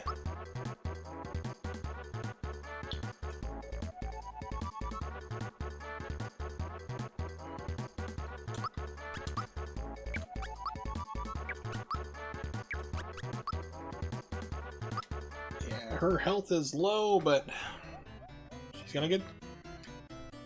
No, it's I can get so very high. I'm onto the secret lyrics. I know what they're trying to do. See, you gotta have your mind open, my friend.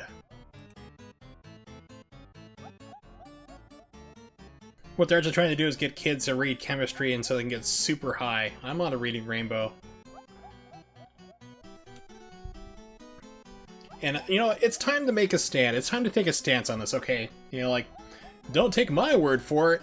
You're reviewing the book. You should be able to tell me if it's good or not. Just make a stand, man. Come on. Have an opinion, people.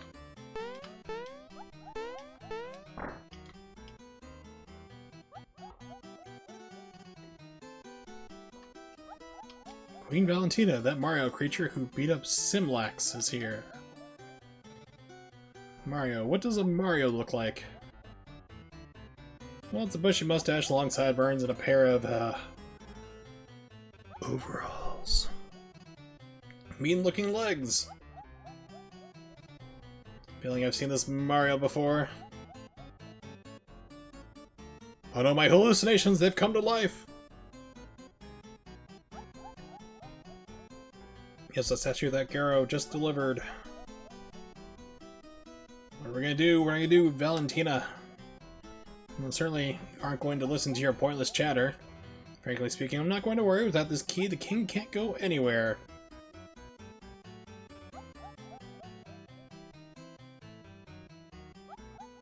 Well, I wouldn't go that far for taking a stand, but it just seems dumb to me. It's like, whatever. It's like they're gonna do whatever they want. Now, it really threw me off because it's like... Gosh, what's that girl's name? Because I thought it was like... I'm like, wow. Let's see... I keep screwing up her name because it's so close. Yeah, so her name is Halle Bailey. And I first thought it was Halle Berry. I'm like, well, she was really good in, like, John Wick 3, but I can't see her as Ariel in The Little Mermaid. And then I'm like, I have to look close at the name, like, Halle Bailey. Ah, okay. Well, that girl can sing, though, I mean... She can definitely do it, but I'm just hoping... Well, it's a Disney thing, so they're not going to do the strict Hans Christian Andersen story, where it's like, sure... You can get legs, you know, go meet the king, meet the prince there, and boom, by the way, also you can't talk, and every single time you walk or stand on your legs, it's gonna feel like you're getting stabbed through and sliced repeatedly while being burned on coals. And, you have 24 hours to win his love, or else you're gonna die. So, and what happens at the end? She dies. You know, the prince is, like, convinced that somebody else had saved her, and he falls madly in love with some other girl. And she's just like dancing like in agony, pure agony with the prince, just trying to win him over with googly eyes. And, you know, she's like, well, I failed. So she's just sitting on the beach waiting for the sun to come up. And as it does, she dies. It's like the end. And this was a kid's story. Hans Christian Andersen was really, really messed up. Kids' stories were interesting back in the 1800s. It's like, read your kid that story. Oh, go to sleep. Sweet dreams. Said, shut up already! I don't think she's a nice person. As a statue, that's Mario!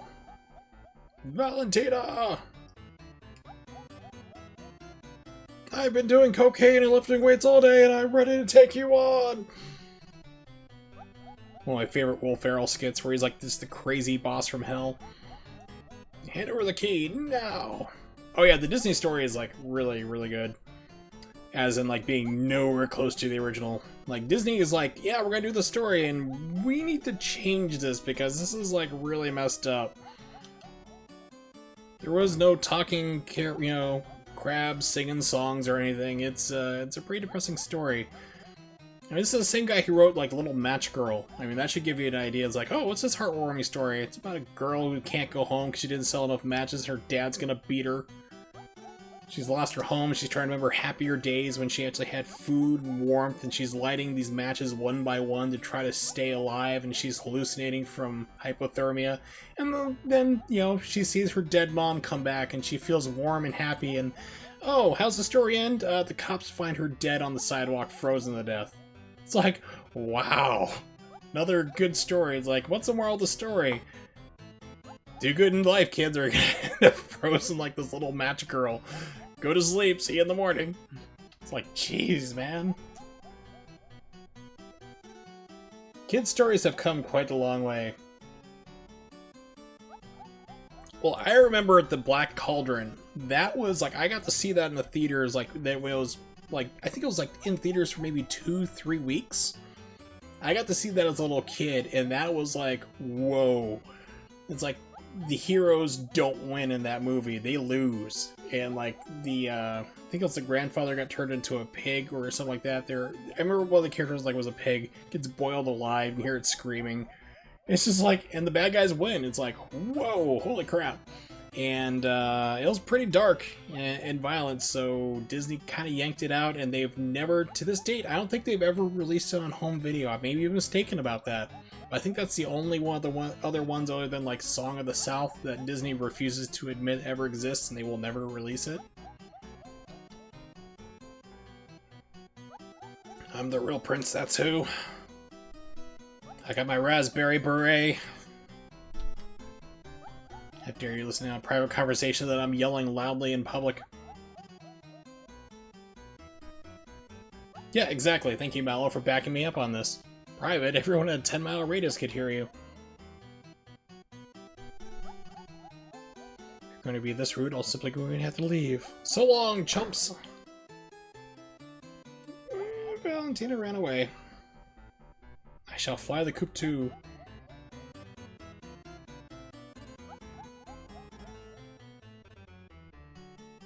I think we kind of missed the boat here. But I think, like, I remember, like, liking Disney as a kid for a little while, and then I got exposed to anime at, like, 5, just about, yeah, about 5 years old. And that made me go, like, oh, there are better things out there in the world. But I'd still, go out and see them, because Disney movies, like, were the big draw back in the day, because I remember, like, going to see Beauty and the Beast, which is a wonderful, charming story about Stockholm Syndrome, but you would go to it and you'd see like adults and everything there, like, because growing up in the Air Force, you'd see officers, you'd see enlisted men. It's like everyone would be there, and it was like this big spectacle, which I don't think it really is that way anymore, unless it's like a Pixar animated film, and you'll get that kind of mix.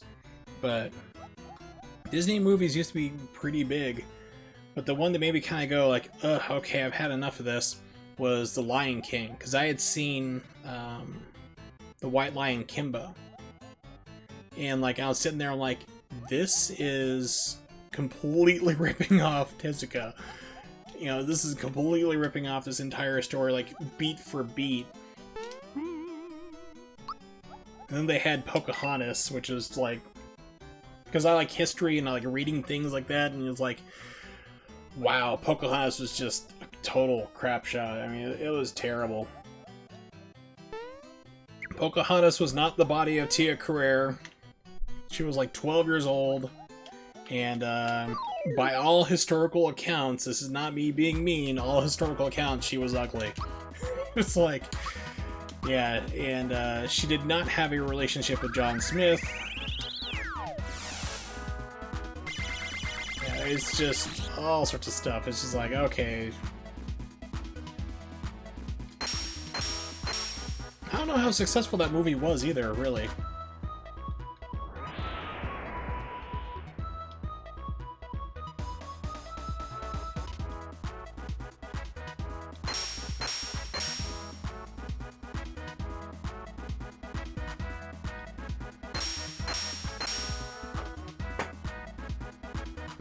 And also, too, Wallace, you brought up, like, Robin Hood. which is interesting because Robin Hood actually, for whatever reason, it wouldn't save a whole lot of time because you still had to animate it. Everything was done by hand back then. There was no CGI. But they reused scenes from the Jungle Book and just reanimated new characters, like, because it was rotoscoped to begin with, and they just, like, rotoscoped the new characters from Robin Hood on top of those scenes from the Jungle Book, which is, like, really wild. It's like, okay.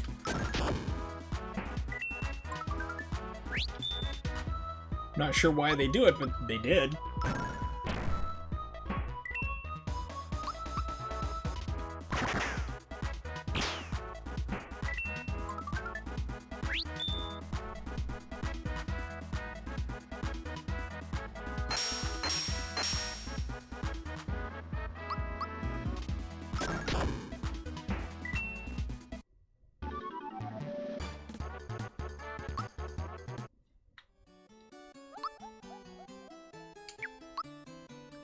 Okay, let's do...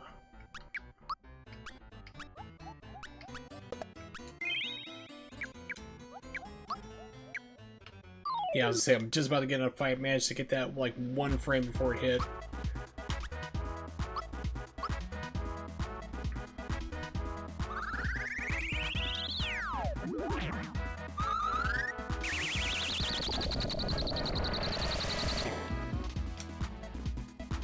Yeah, people still go to them, mostly from what I've seen. I mean,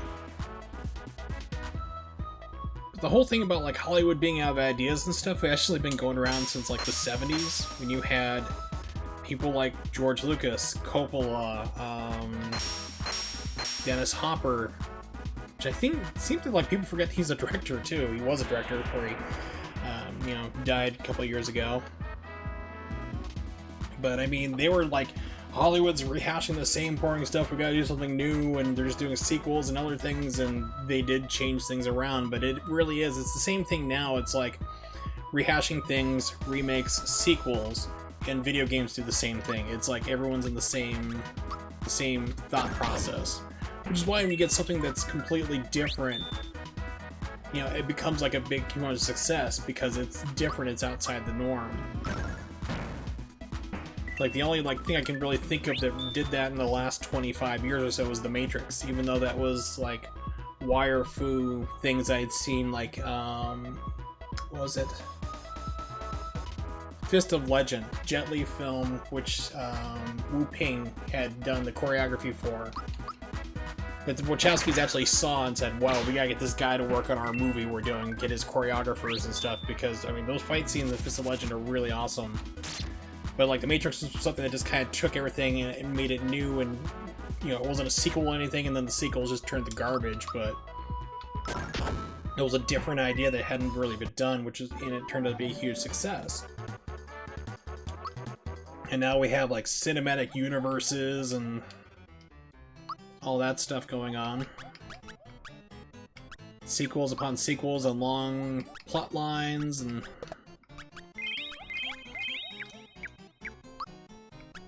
I'm pretty sure I'm about to get in a boss fight, so...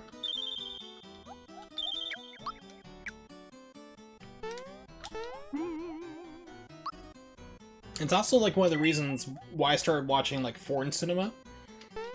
Because they tend to do, like, especially, like, Japanese and Korean movies, like, a lot of Asian market, like, a lot of their movies do things that have not really been done. Although, technically, those could also be considered, like, rehashing ideas as well, because, like, some of my favorite movies have actually been either books already, which immediately things are like that already, or manga, like Old Boy, Korean film, I think it was 2005 it came out. Don't ever see the American Spike Lee version, that's just garbage. But that was based off of manga, and then you had my favorite of all time, Battle Royale, which was based off the book, which then became a movie, and then they made a manga after the book, after the fact. But, you know, it's like, Asian cinema seems to do a lot of things. There's a movie I like, it's a Korean film called Guns and Talk. And it's about, like, these three friends who are professional hitmen, and they're living in South Korea, and all the crazy jobs and hits they're on, and you think, like, you have this whole thing, and, like, shows them, like, on the job doing all these cool hits, and in reality, like, when they're outside doing their jobs, they're just like a whole bunch of morons. It's just like they're obsessed with some girl on the TV who gives the weather every day, and it's funny things like that you just don't see too often. Adventures of Pluto Nash. I have heard that is garbage to mix, but I have never seen it for that very reason. Eddie Murphy used to be box office gold, and then the 90s happened, and that was just done. Unpopular opinion, Spike Lee is overrated. I wouldn't say that's an unpopular opinion. I would say that's probably fact. I can't think of something he's done. I think it was Undercover Klansman. I think that's one he did recently. That was actually pretty good, but I mean, for the longest time, he was just not that great. Really overrated.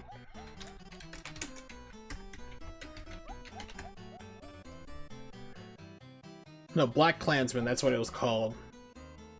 That was actually good. That was directed by Spike Lee. It came out. That was last year. That was a good one. But yeah, for the more of it here, he's really overrated in my opinion. Yeah, Eddie Murphy, Coming to America, Golden Child. Oh man, that is one of my favorites still.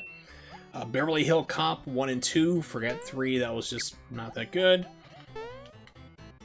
You know, he had a what was that? Also, it was in Trading Places, and I'm trying to remember the one where he actually like ran for Congress and gets elected.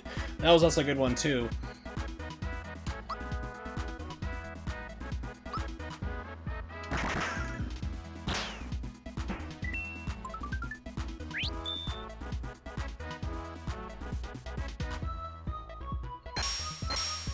Yeah, The Golden Child is actually one I didn't see until like my teens.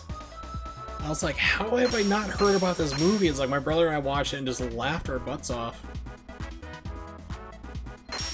Yeah, it's dealing with a serious subject like the end of the world and like kidnapped kids being mutilated and stuff, and it's just like crazy things like him being in Tibet, like, you know, it's like he's trying to like spin the pole, like a little thing there before he's speaking. He's like making it look like a DJ, and you know, crazy things like that just cracked me up.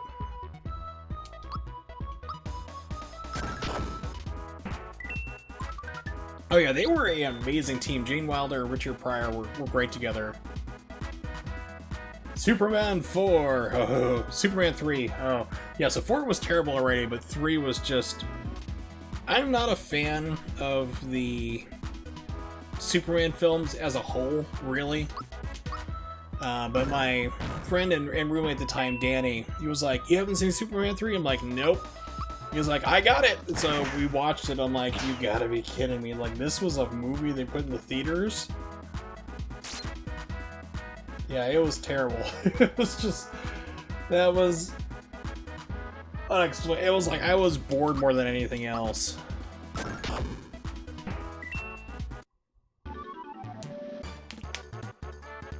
Ow! Elbow crunch. Now, I've heard, like, the Donner cut, I think it was, like, for Superman 2 was really good.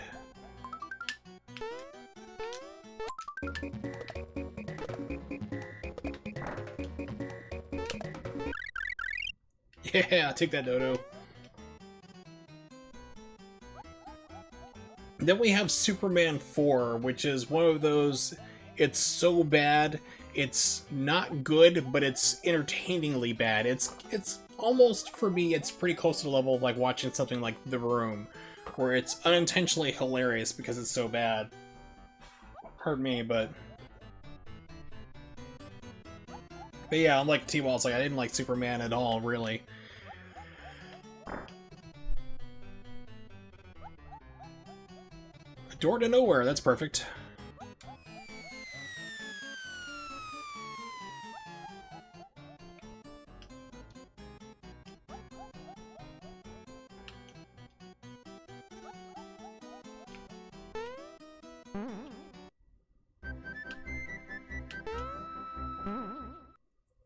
Okay, that one just ejects me straight out, which is fine. That lets me go and stock up on some stuff.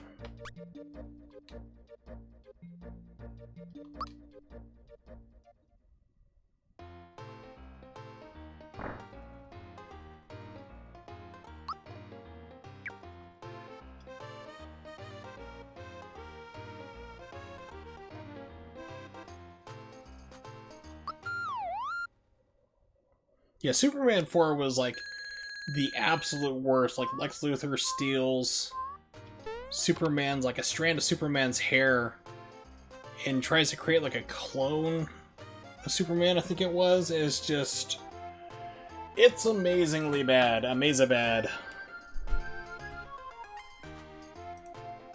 I can't even remember most of the plot for 3, other than Richard, like, I remember, I think it was Superman was barely in it to begin with, and it's about Richard Pryor being a hacker trying to go straight or something like that, and gets, I can't remember, like, I just remember, like, Superman's barely in it for, like, the last 10 to 15 minutes. Yeah, Nuclear Man, oh man, 4 is just... 4 is the thing of legend. I mean, there was Canon Films was the group of studios that made that film, and they were known for just pumping out schlock and then some really good stuff on top. It was kind of weird, like they'd have the occasional hit, and then like you just have like schlock all the way through. But was it the fight on the moon was the best part of Superman 4. Let's see, Superman 4 Moon Battle.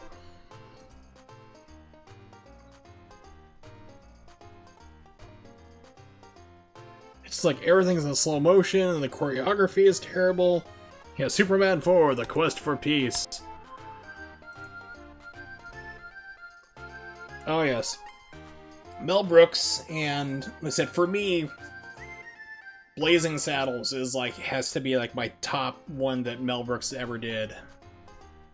That is like pure gold. I mean, it's one of those movies that like could not be made now due to the language in it there, like all the, you know, the racial language. But of course, he was making fun of racists by doing it there, and he wore, you know, he converts the town onto his side at the end. You know, they call him the N-word at first, and then at the end, yeah, they got his back. But I mean, that is still, I have that on Blu-ray, and that is just, that cracks me up every single time I watch it. Spaceballs, I remember, I actually saw it in the theaters as a kid, which is one of the few PG movies that drops the F-bomb.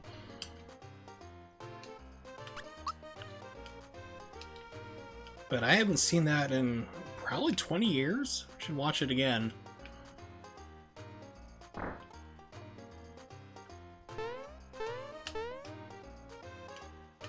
Okay, so I need to stock up on things. I think this is the store.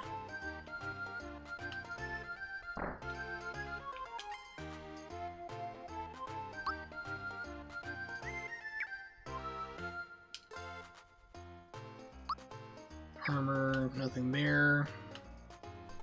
Round Hood Men in Tights, yeah, that was good. What makes you so superior? Like, unlike other Robin Hoods, I can speak with an English accent. Which is funny, because that's Cary Elway's actual voice. He is British, so he got to actually use his own voice for once in a film. Alright, so buy mid-mushrooms.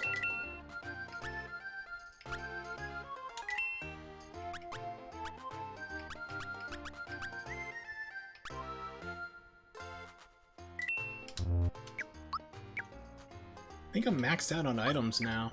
Oops.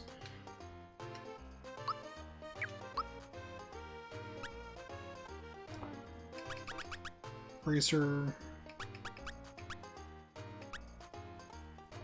I'm gonna sell off the sleepy bombs. I don't think I need those.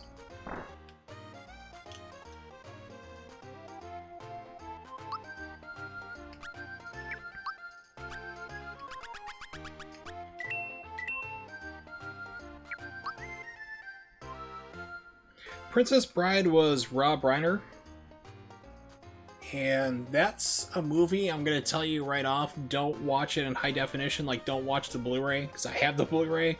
It really ruins things just because the fidelity is so sharp now. Like, you can tell that they're using stunt swords. The entire thing. The DVD is actually, in my opinion, the way to go, because it looks good, but it's not like super high def where it's like ruining things now. It looks like they're actually using like real swords, but you watch the Blu-ray, you can tell they're fake. And that's like the downside of it. It's like, oh man, but...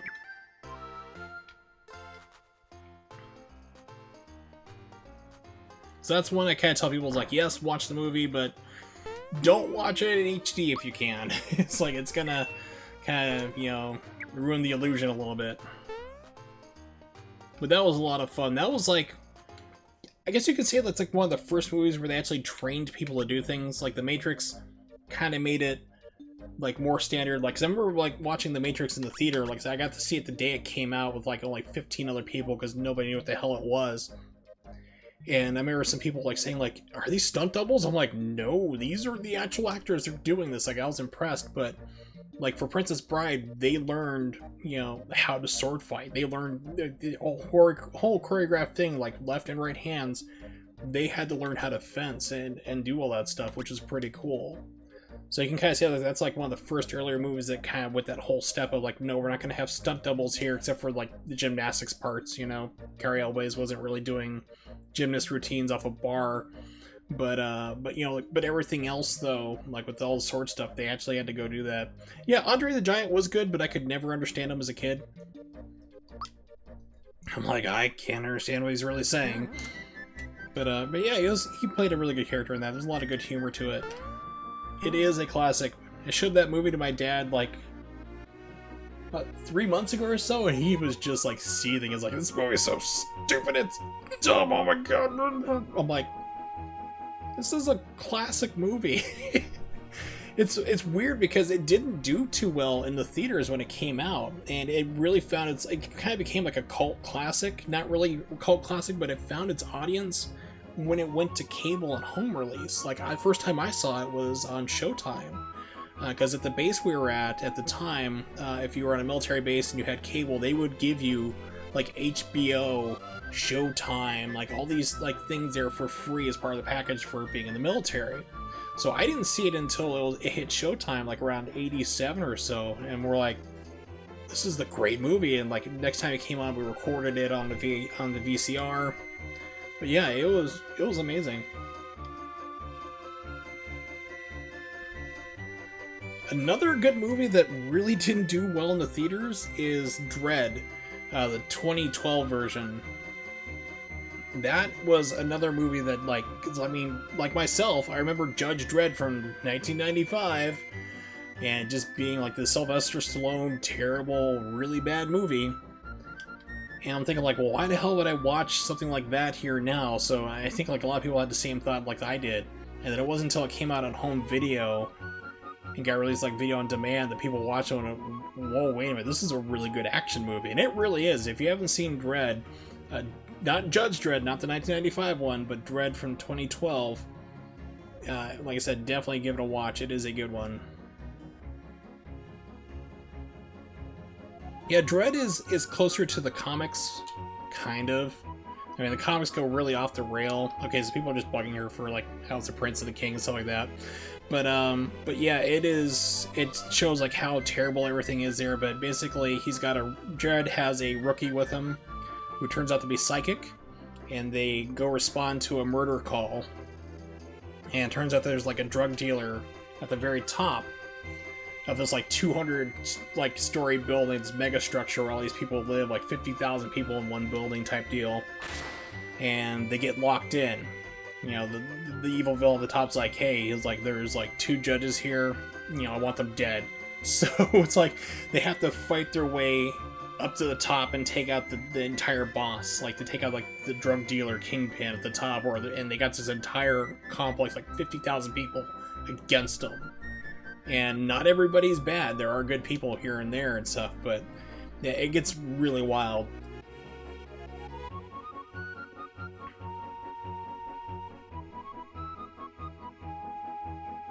And this really cool thing too, like you may have heard of it, like called Paul Stretch is what it's called. I can actually do this in Audacity, which is an audio tool. You can slow things down, like by an incredible percent. Like one of the drugs, like actually the main drug in Judge Dredd is a thing called slow-mo, and like it's like you inhale it like through an inhaler, and it slows everything down. And they make really great use to it. Like one room, like where Judge Dredd is trying to arrest some drug dealers, they kick open a door after this guy did like slow-mo, and you can see like the door slowly blowing up, and like Judge, like, you know, and Dredd like shooting his gun. You see the bullet travel through the air and hit a guy, and see like the skin and muscle ripple from the impact. It's like all these cool effects, and it was really, really neat to see. Mario's managed to find me.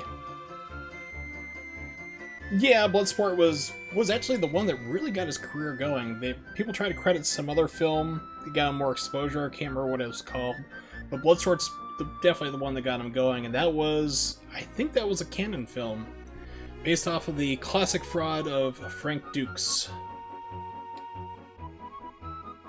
Like, oh yeah, it's like, man was like a serial liar, you know, claimed to have all these records for martial arts stuff in the Kumite, which of course nothing could be corroborated, and so forth. But that movie was entertaining. Okay, so basically, we're at the boss fight. Alright. I mean, all you have to do to, like, defeat Valentina is just push her over on the top, because I think, like, her spine is being held up by a straw, and it'll just paralyze her. Crack, you're done. It's like a leaf field drawing.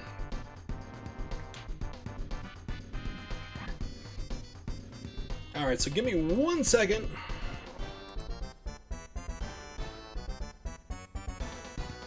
I don't remember the lady in Bloodsport, if that's what you're talking about. Because that's what we were just talking about. But I need to go to the restroom real quick. I will be back in about 3 minutes or so, so just hang tight. We'll continue on this fight here. I'll put on the BRB screen for you guys, but I'll be back real quick.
Alright, I'm back. Sorry about that.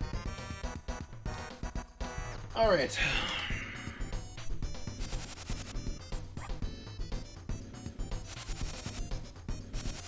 Thanks, you jerk.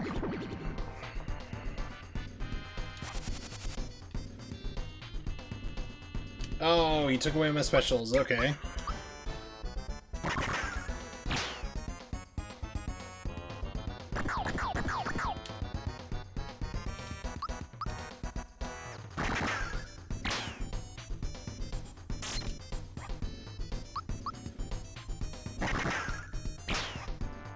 Now, I was expecting to go back inside and have the fight. I was expecting to be just like, oh, come up here and just run right into it, because I was probably going to switch out Geno for Bowser, just for another harder hit that's easier to pull off, like his attacks. Let's do Ultra Jump, since you jump on everything in this game.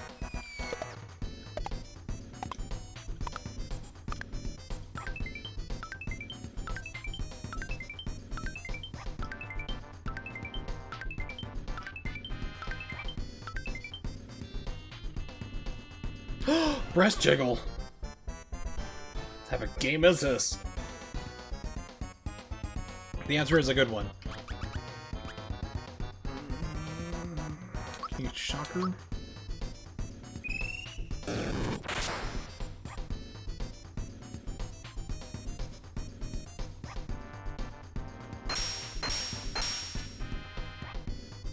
Yeah, everybody hits so hard. Holy crap. I think the first time I got to this fight, like the first time I played through it, like she just wrecked me completely. I was probably very underpowered, like underleveled.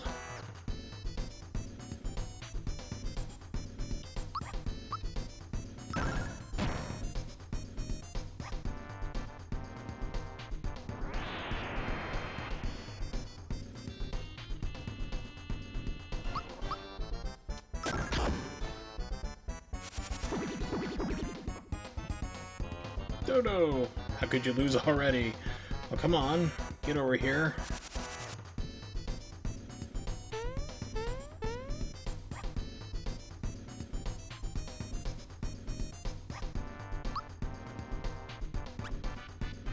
I think we'll probably need to take out Dodo first.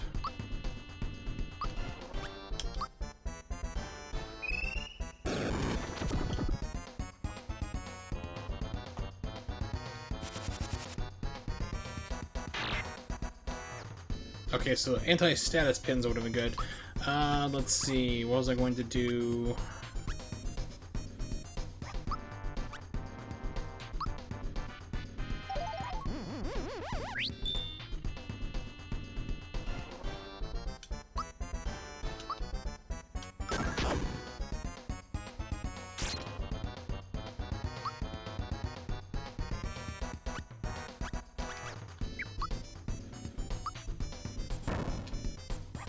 Hit the wrong button. Oops.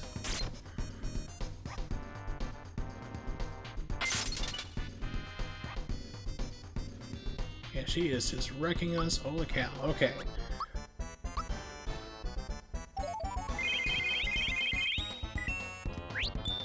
Yay, freebies are the best.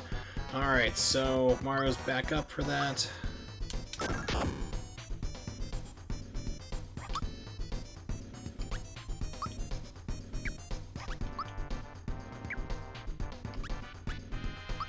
I don't remember what Star Rain does. Okay, so it hits all. It's like, wait a second, it's like, why is it attacking everybody? That's right, it's basically Mallow's version of Super Jump.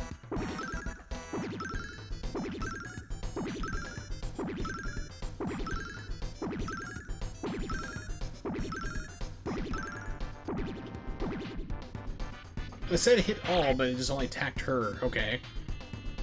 Right, that's not what I want. Boost.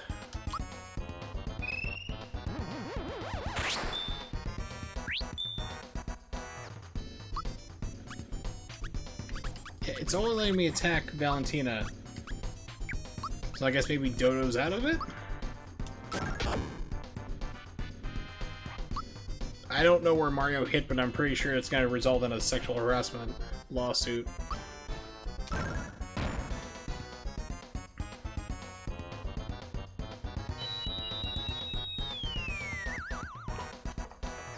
Oh no. Well, at least they're healing, so that's good.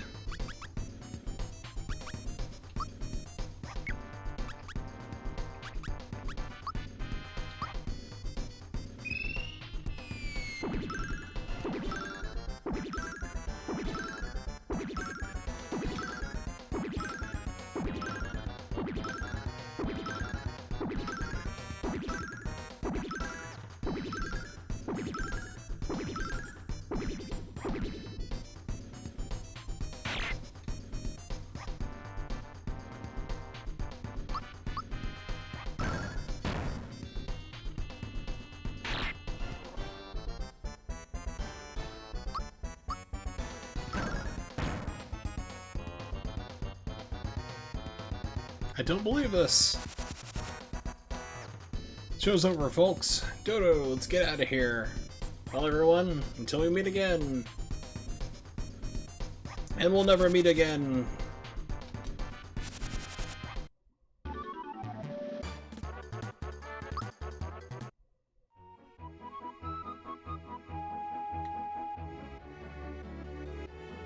Great, they're gone. Alright, let's go after her. I know she has the key.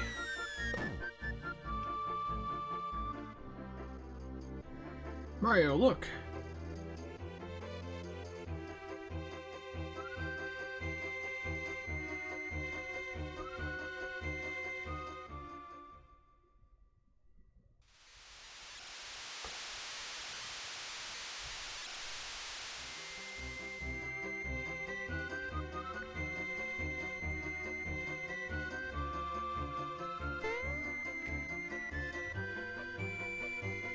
Speaking of hot, a new anime is out called Fire Force, which looks really cool. I actually saw the first episode of last night. That's when it came out. Saw the Japanese version on Japanese TV, which I'm gonna miss when that subscription runs out, man. It's expensive, but it really makes me happy because I can watch Japanese TV and it keeps my brain going so I don't get stale in my Japanese. It helps me learn, but it's gonna be ending in like 10 days or so.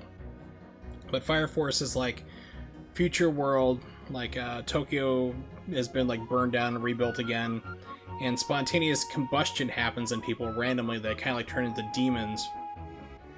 So there's a special group of firefighters which are basically tasked to put them out. Basically like stop the demons. People just randomly spontaneously combust. There's like no reason why or who it's going to happen. It's completely random as far as they know so far. So some of them have powers, like they'll have like special powers, and some of them don't. And the big one there, like the star of the show, is like a third generation like fire user, so he can create fire at will. He basically like shoots it out of his feet, so he can like fly around and do all sorts of cool stuff. It's really, really good. It was entertaining, like the first episode. It's kind of more world building, but it was an interesting premise, so I'm hoping to see where the show goes from here.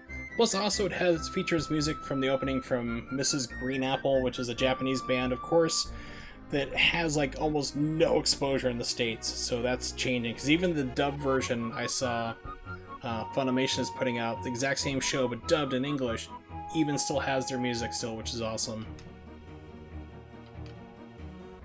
And I'd like to meet Mario and my other companions. So let's see, Fire Force.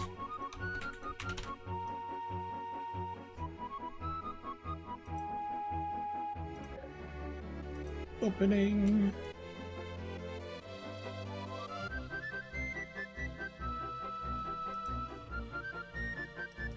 Here it is. So yeah, so check this out. This is the opening music for the song there, and also kind of gives you an idea of what to expect for the show. But yeah, it's really good. Check it out. I think Crunchyroll's going to have it for free for everybody to watch. Usually they do it like a week later. If you pay like $6 a month for the premium, you can watch it now. I say, how can we ever thank you enough and stop the poisoning? I'm Mallow's father, King Nimbus, and in case you were totally stupid and you couldn't figure that out. Hello everyone! Thank you so much for looking after my dear child. Allow me to introduce everyone. Princess Toadstool from the Mushroom Kingdom. Ah, I've heard so much about you. May I have your autograph. Don't embarrass Junior, dear. Dare do this in front of me, floozy. And who's this gentleman here? This is Mario. He helped me from the start. Sincerely, thank you from the bottom of my heart. You don't mean the Mario, Jumping Mario. Autograph, please. That's quite enough, dear. Okay, then how about showing me just a little jump? A tiny hop will do.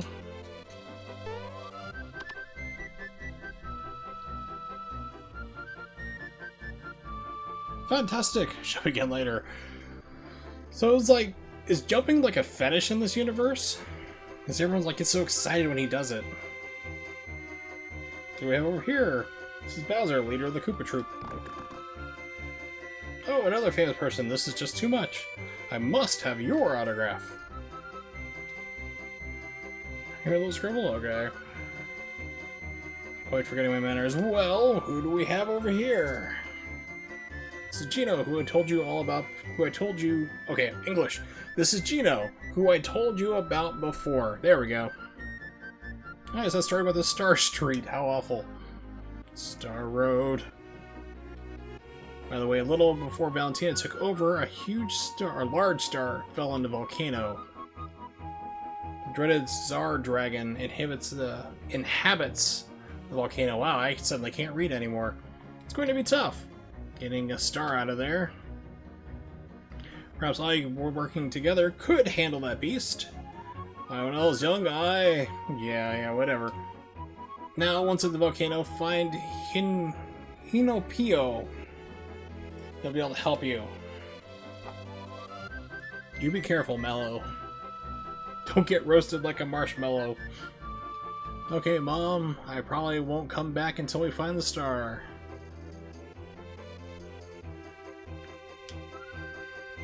Son, just like me while I was your age, I'm proud of you. If any problems, come straight back, okay? Sure. I stand on your king. What are you gonna do now? I am your ruler.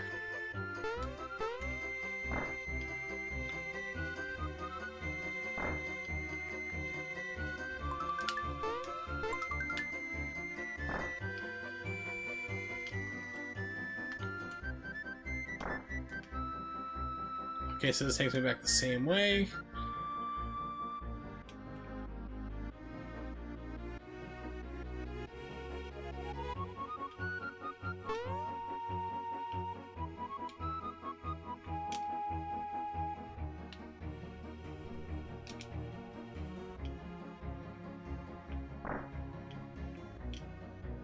King, give me another job as a guard. Prince Mallow! Thank you so much. You're able to rescue my father. We were able to rescue my father with the key you gave us. Don't mention it. Besides, it was you who actually rescued him. Good luck in the future. So this is the king's bedroom where he was locked in. I don't see a bed or anything.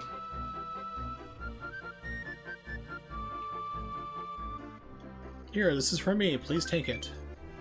Flower jar. Ooh, flower jars are good. Yeah, we're able to serve the king. We left our houses wide open, hope everything's okay, and some guy wearing a green tunic didn't come in smashing all our chamber pots. Yes, I know, you're the same person. Alright, who dares sends me a text message? What did we forget to buy today?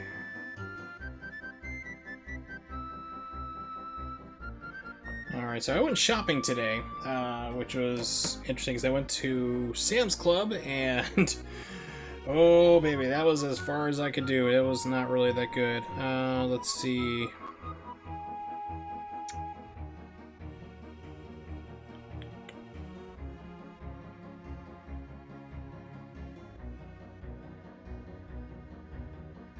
Gotta type out a quick reply.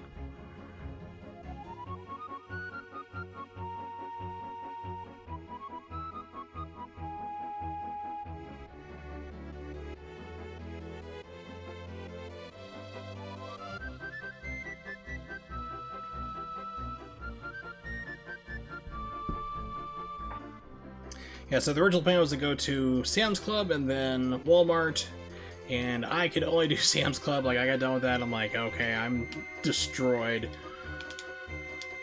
And so went home, unloaded the stuff there from Sam's Club, and then my mom and my dad went out to Walmart, and I think they got half the things on my list because my mom doesn't really remember to look at the lists that I sent her for things we need. So now she's like, hey, what did I forget to get today? Well, here's my list. So what we got on it.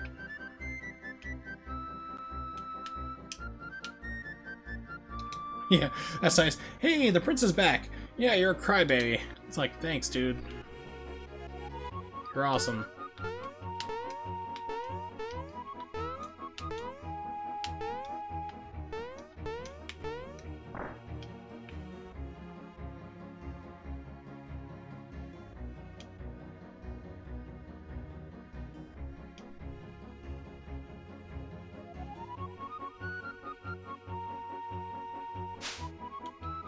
Let's use that flower jar before I forget.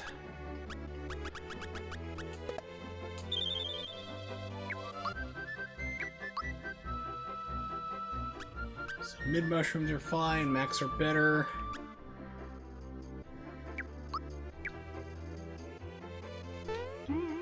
Savey save.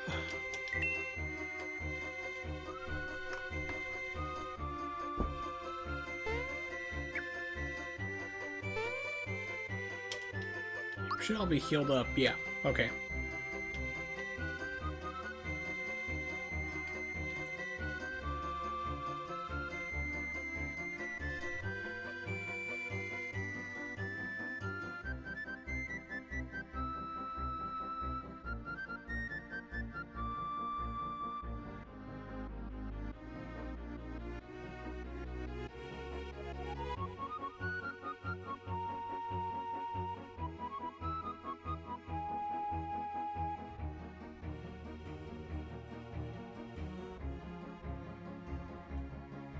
Alright, there we go. Okay, back to the game.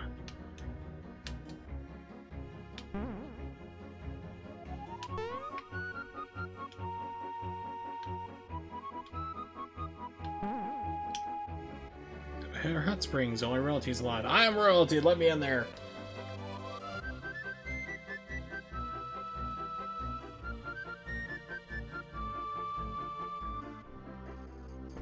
Okay, sorry about the misunderstanding, poor. There's no way that fat bird could have been a prince, huh? Like I said, you guys are all idiots. No big day! Everyone in this kingdom is stupid. You let us through, of course. Okay, so that's the volcano. Pretty sure that's gonna take me right into it, I think? Because I remember, like, I think the Axum Rangers fight was, like, right after this. Like, as soon as you get done, it's like, wham, you're right into the fight, just about. Prince Mallow, that was splendid work. You're every bit a prince. Word for you, Garo. We'd never pulled it off. Definitely owe you one. Thanks, Mallow. Really glad everything worked out. I was like, I'd like this, this one I'm jumping on right now. I'd like this one to go, please. For reasons. The real one doesn't pull it out. What's undergoing repairs? Okay.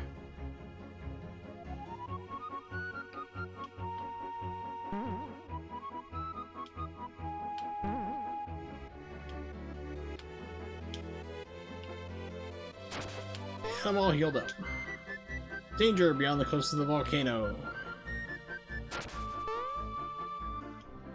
I thought there was like something behind here.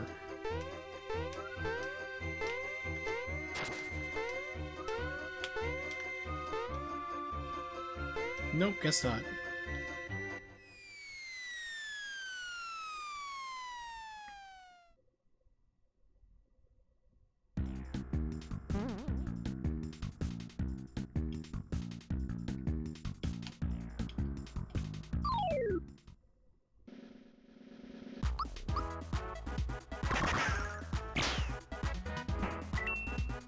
Well, that was hard. You killed a nobody!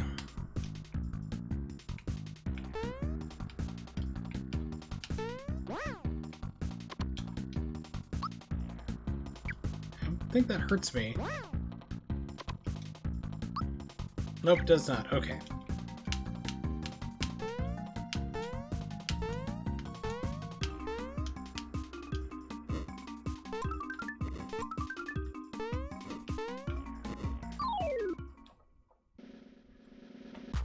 Ooh, that looks awesome. Corkpedite.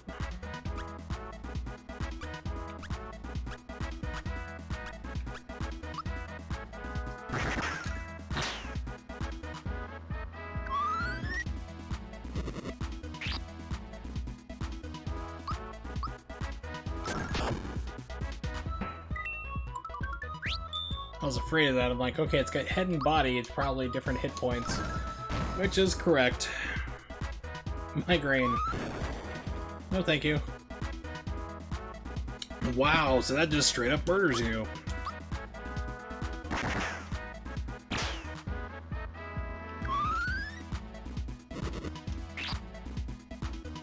That's not cool.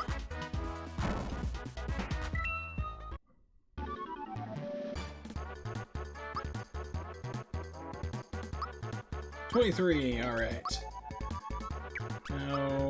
No, it's gonna be this one. Yep.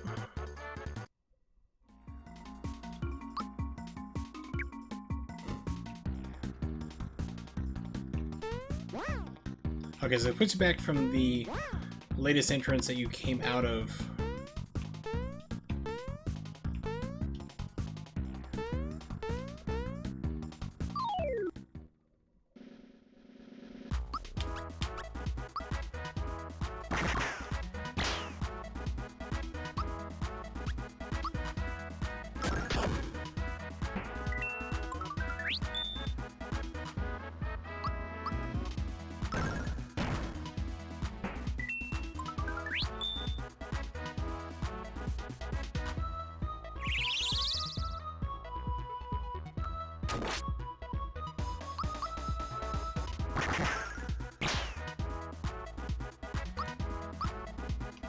And the old 1-2.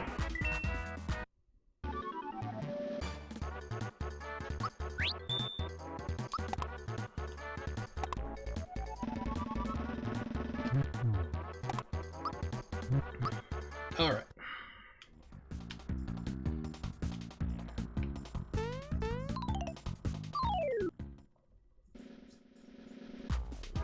Donkey Kong!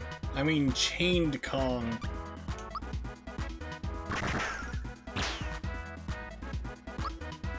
Oh, that's right. Dry Bones you gotta do a special attack on in order to kill him, I think.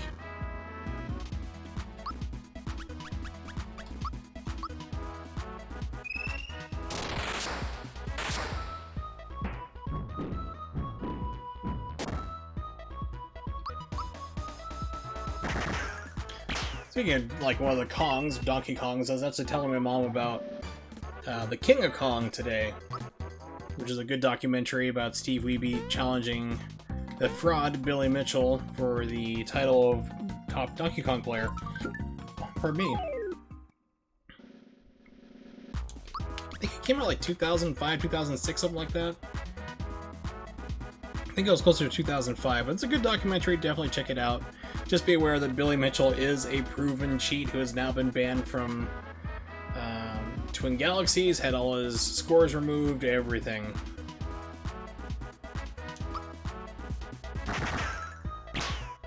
Yep, Billy Mitchell a liar, and Todd Rogers was his downfall of all things. You know, Todd Rogers got exposed, and people started looking at Billy Mitchell even further, and they're like, oh, wait a minute. Remember the shady stuff that was going on in the King of Kong documentary? Let's look into that more, and that just brought him down. Like, oh yeah, that tape you submitted was a fraud. It's like, well, no kidding, everybody knew that, like, well, 15 years ago?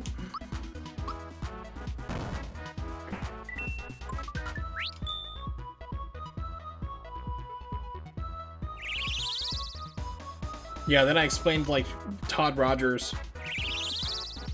Oh yeah, but I mean, like, when you watch the King of Kong, like, right after Wiebe, like, gets the record for, like, high score, that, like, all of a sudden, like, oh yeah, Billy Mitchell sent out this tape here, and, like, as soon as the score rolls over to, like, the beat his, it goes all fuzzy and stuff like that. It's a poor quality tape.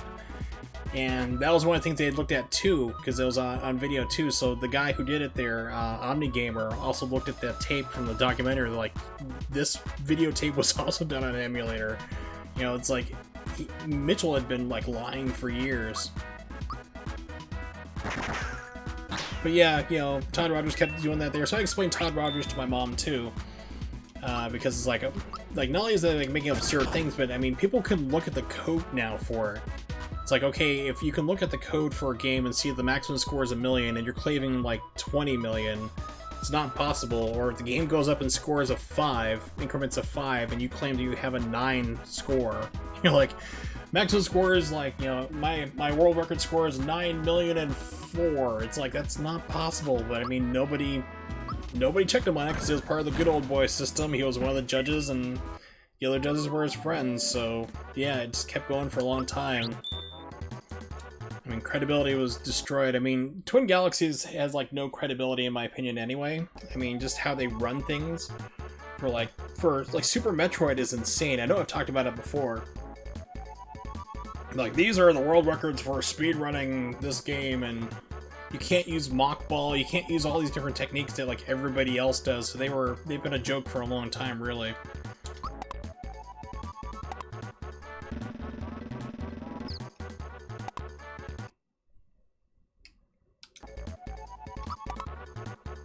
I hope I get it this time. Yay!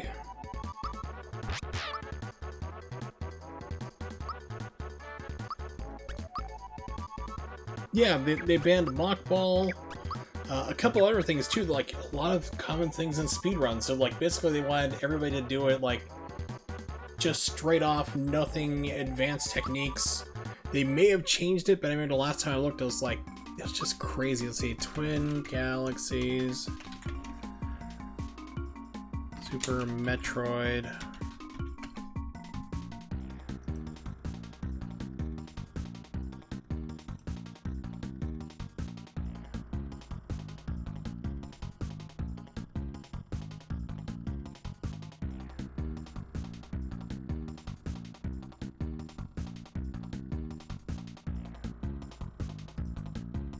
Okay, here we go. View rules.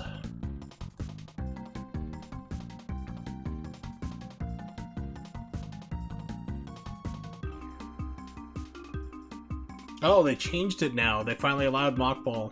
Usage of the mock ball trick, unusually fast morph ball, is permitted, because for the longest time they banned that. They were like, nope. Most other glitches are banned from this game, so be sure to ask ahead of time if you plan on using a speed tech that involves one.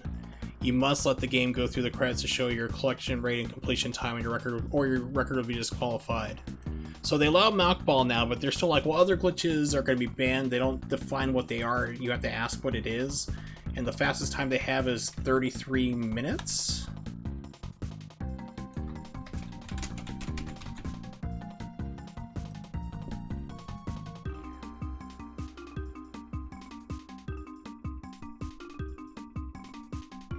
So let's see, any percent.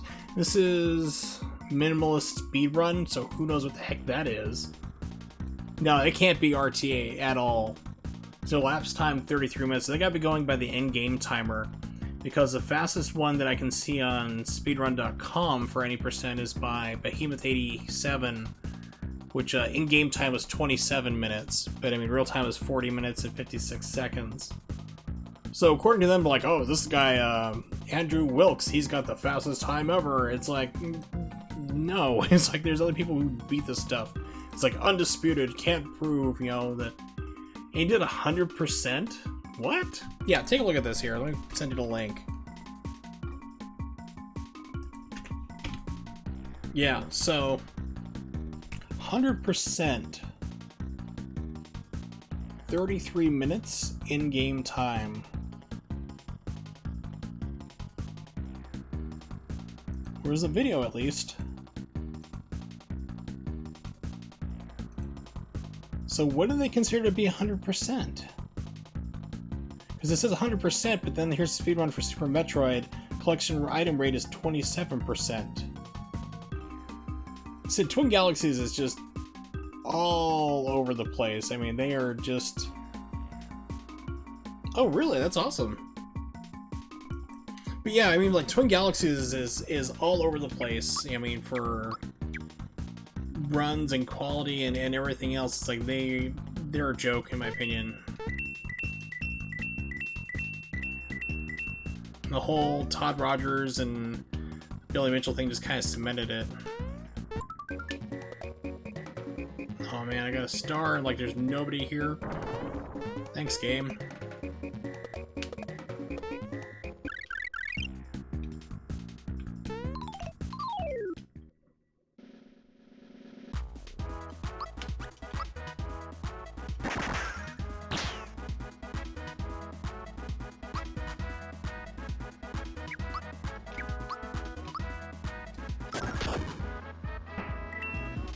Yeah, as long as you're like, you're not using like a Game Genie or hooking up to a computer, like cheating like that, then yeah, it should be all on the table or have a specific category for it, and there is none. And they're like, well, let us know what you plan to do for glitches and we'll see if it's okay or not. Well, who decides? I mean, what's banned? They won't even list that.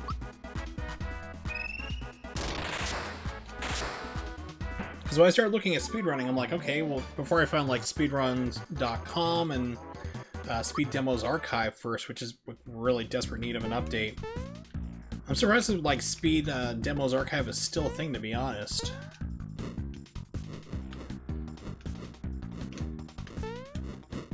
Because they have separate scores from speedrun.com, but everybody uses speedruns.com for things, so it's like, well, what's the point of this?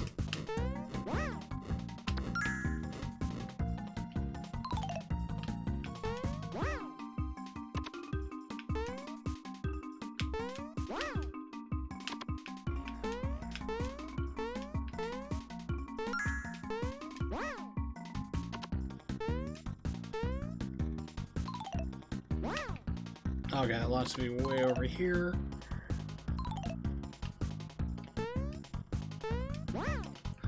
Oh, isometric 3D.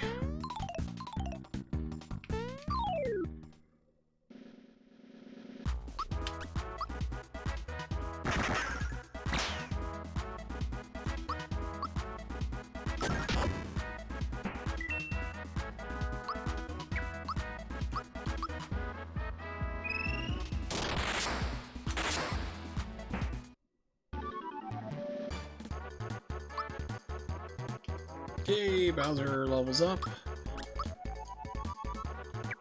Should put Bowser back in the group. Actually, he doesn't really have magic a whole lot, but should put him back in. Let's see, character change.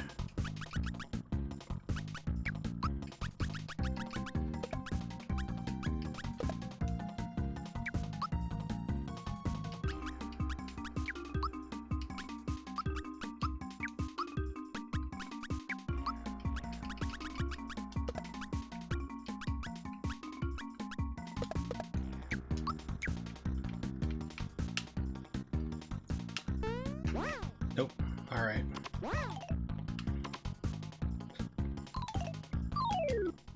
No, I didn't want to get in that fight.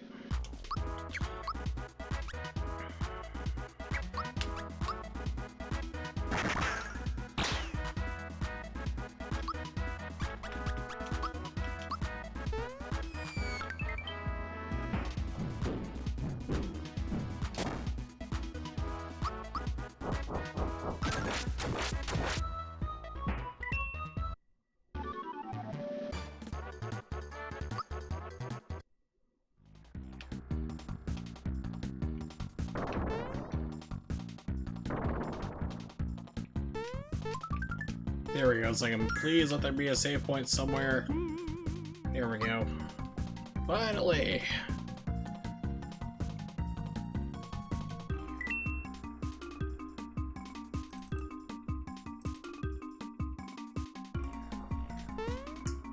Ow.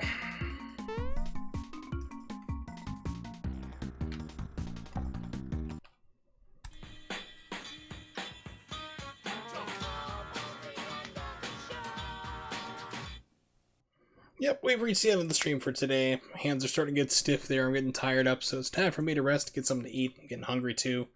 Thank you so much for watching, though. Had a good stream, had a lot of fun hanging out with you guys. So thanks for hanging out there, Nimix and T. Wallace, and anybody else who may have been lurking.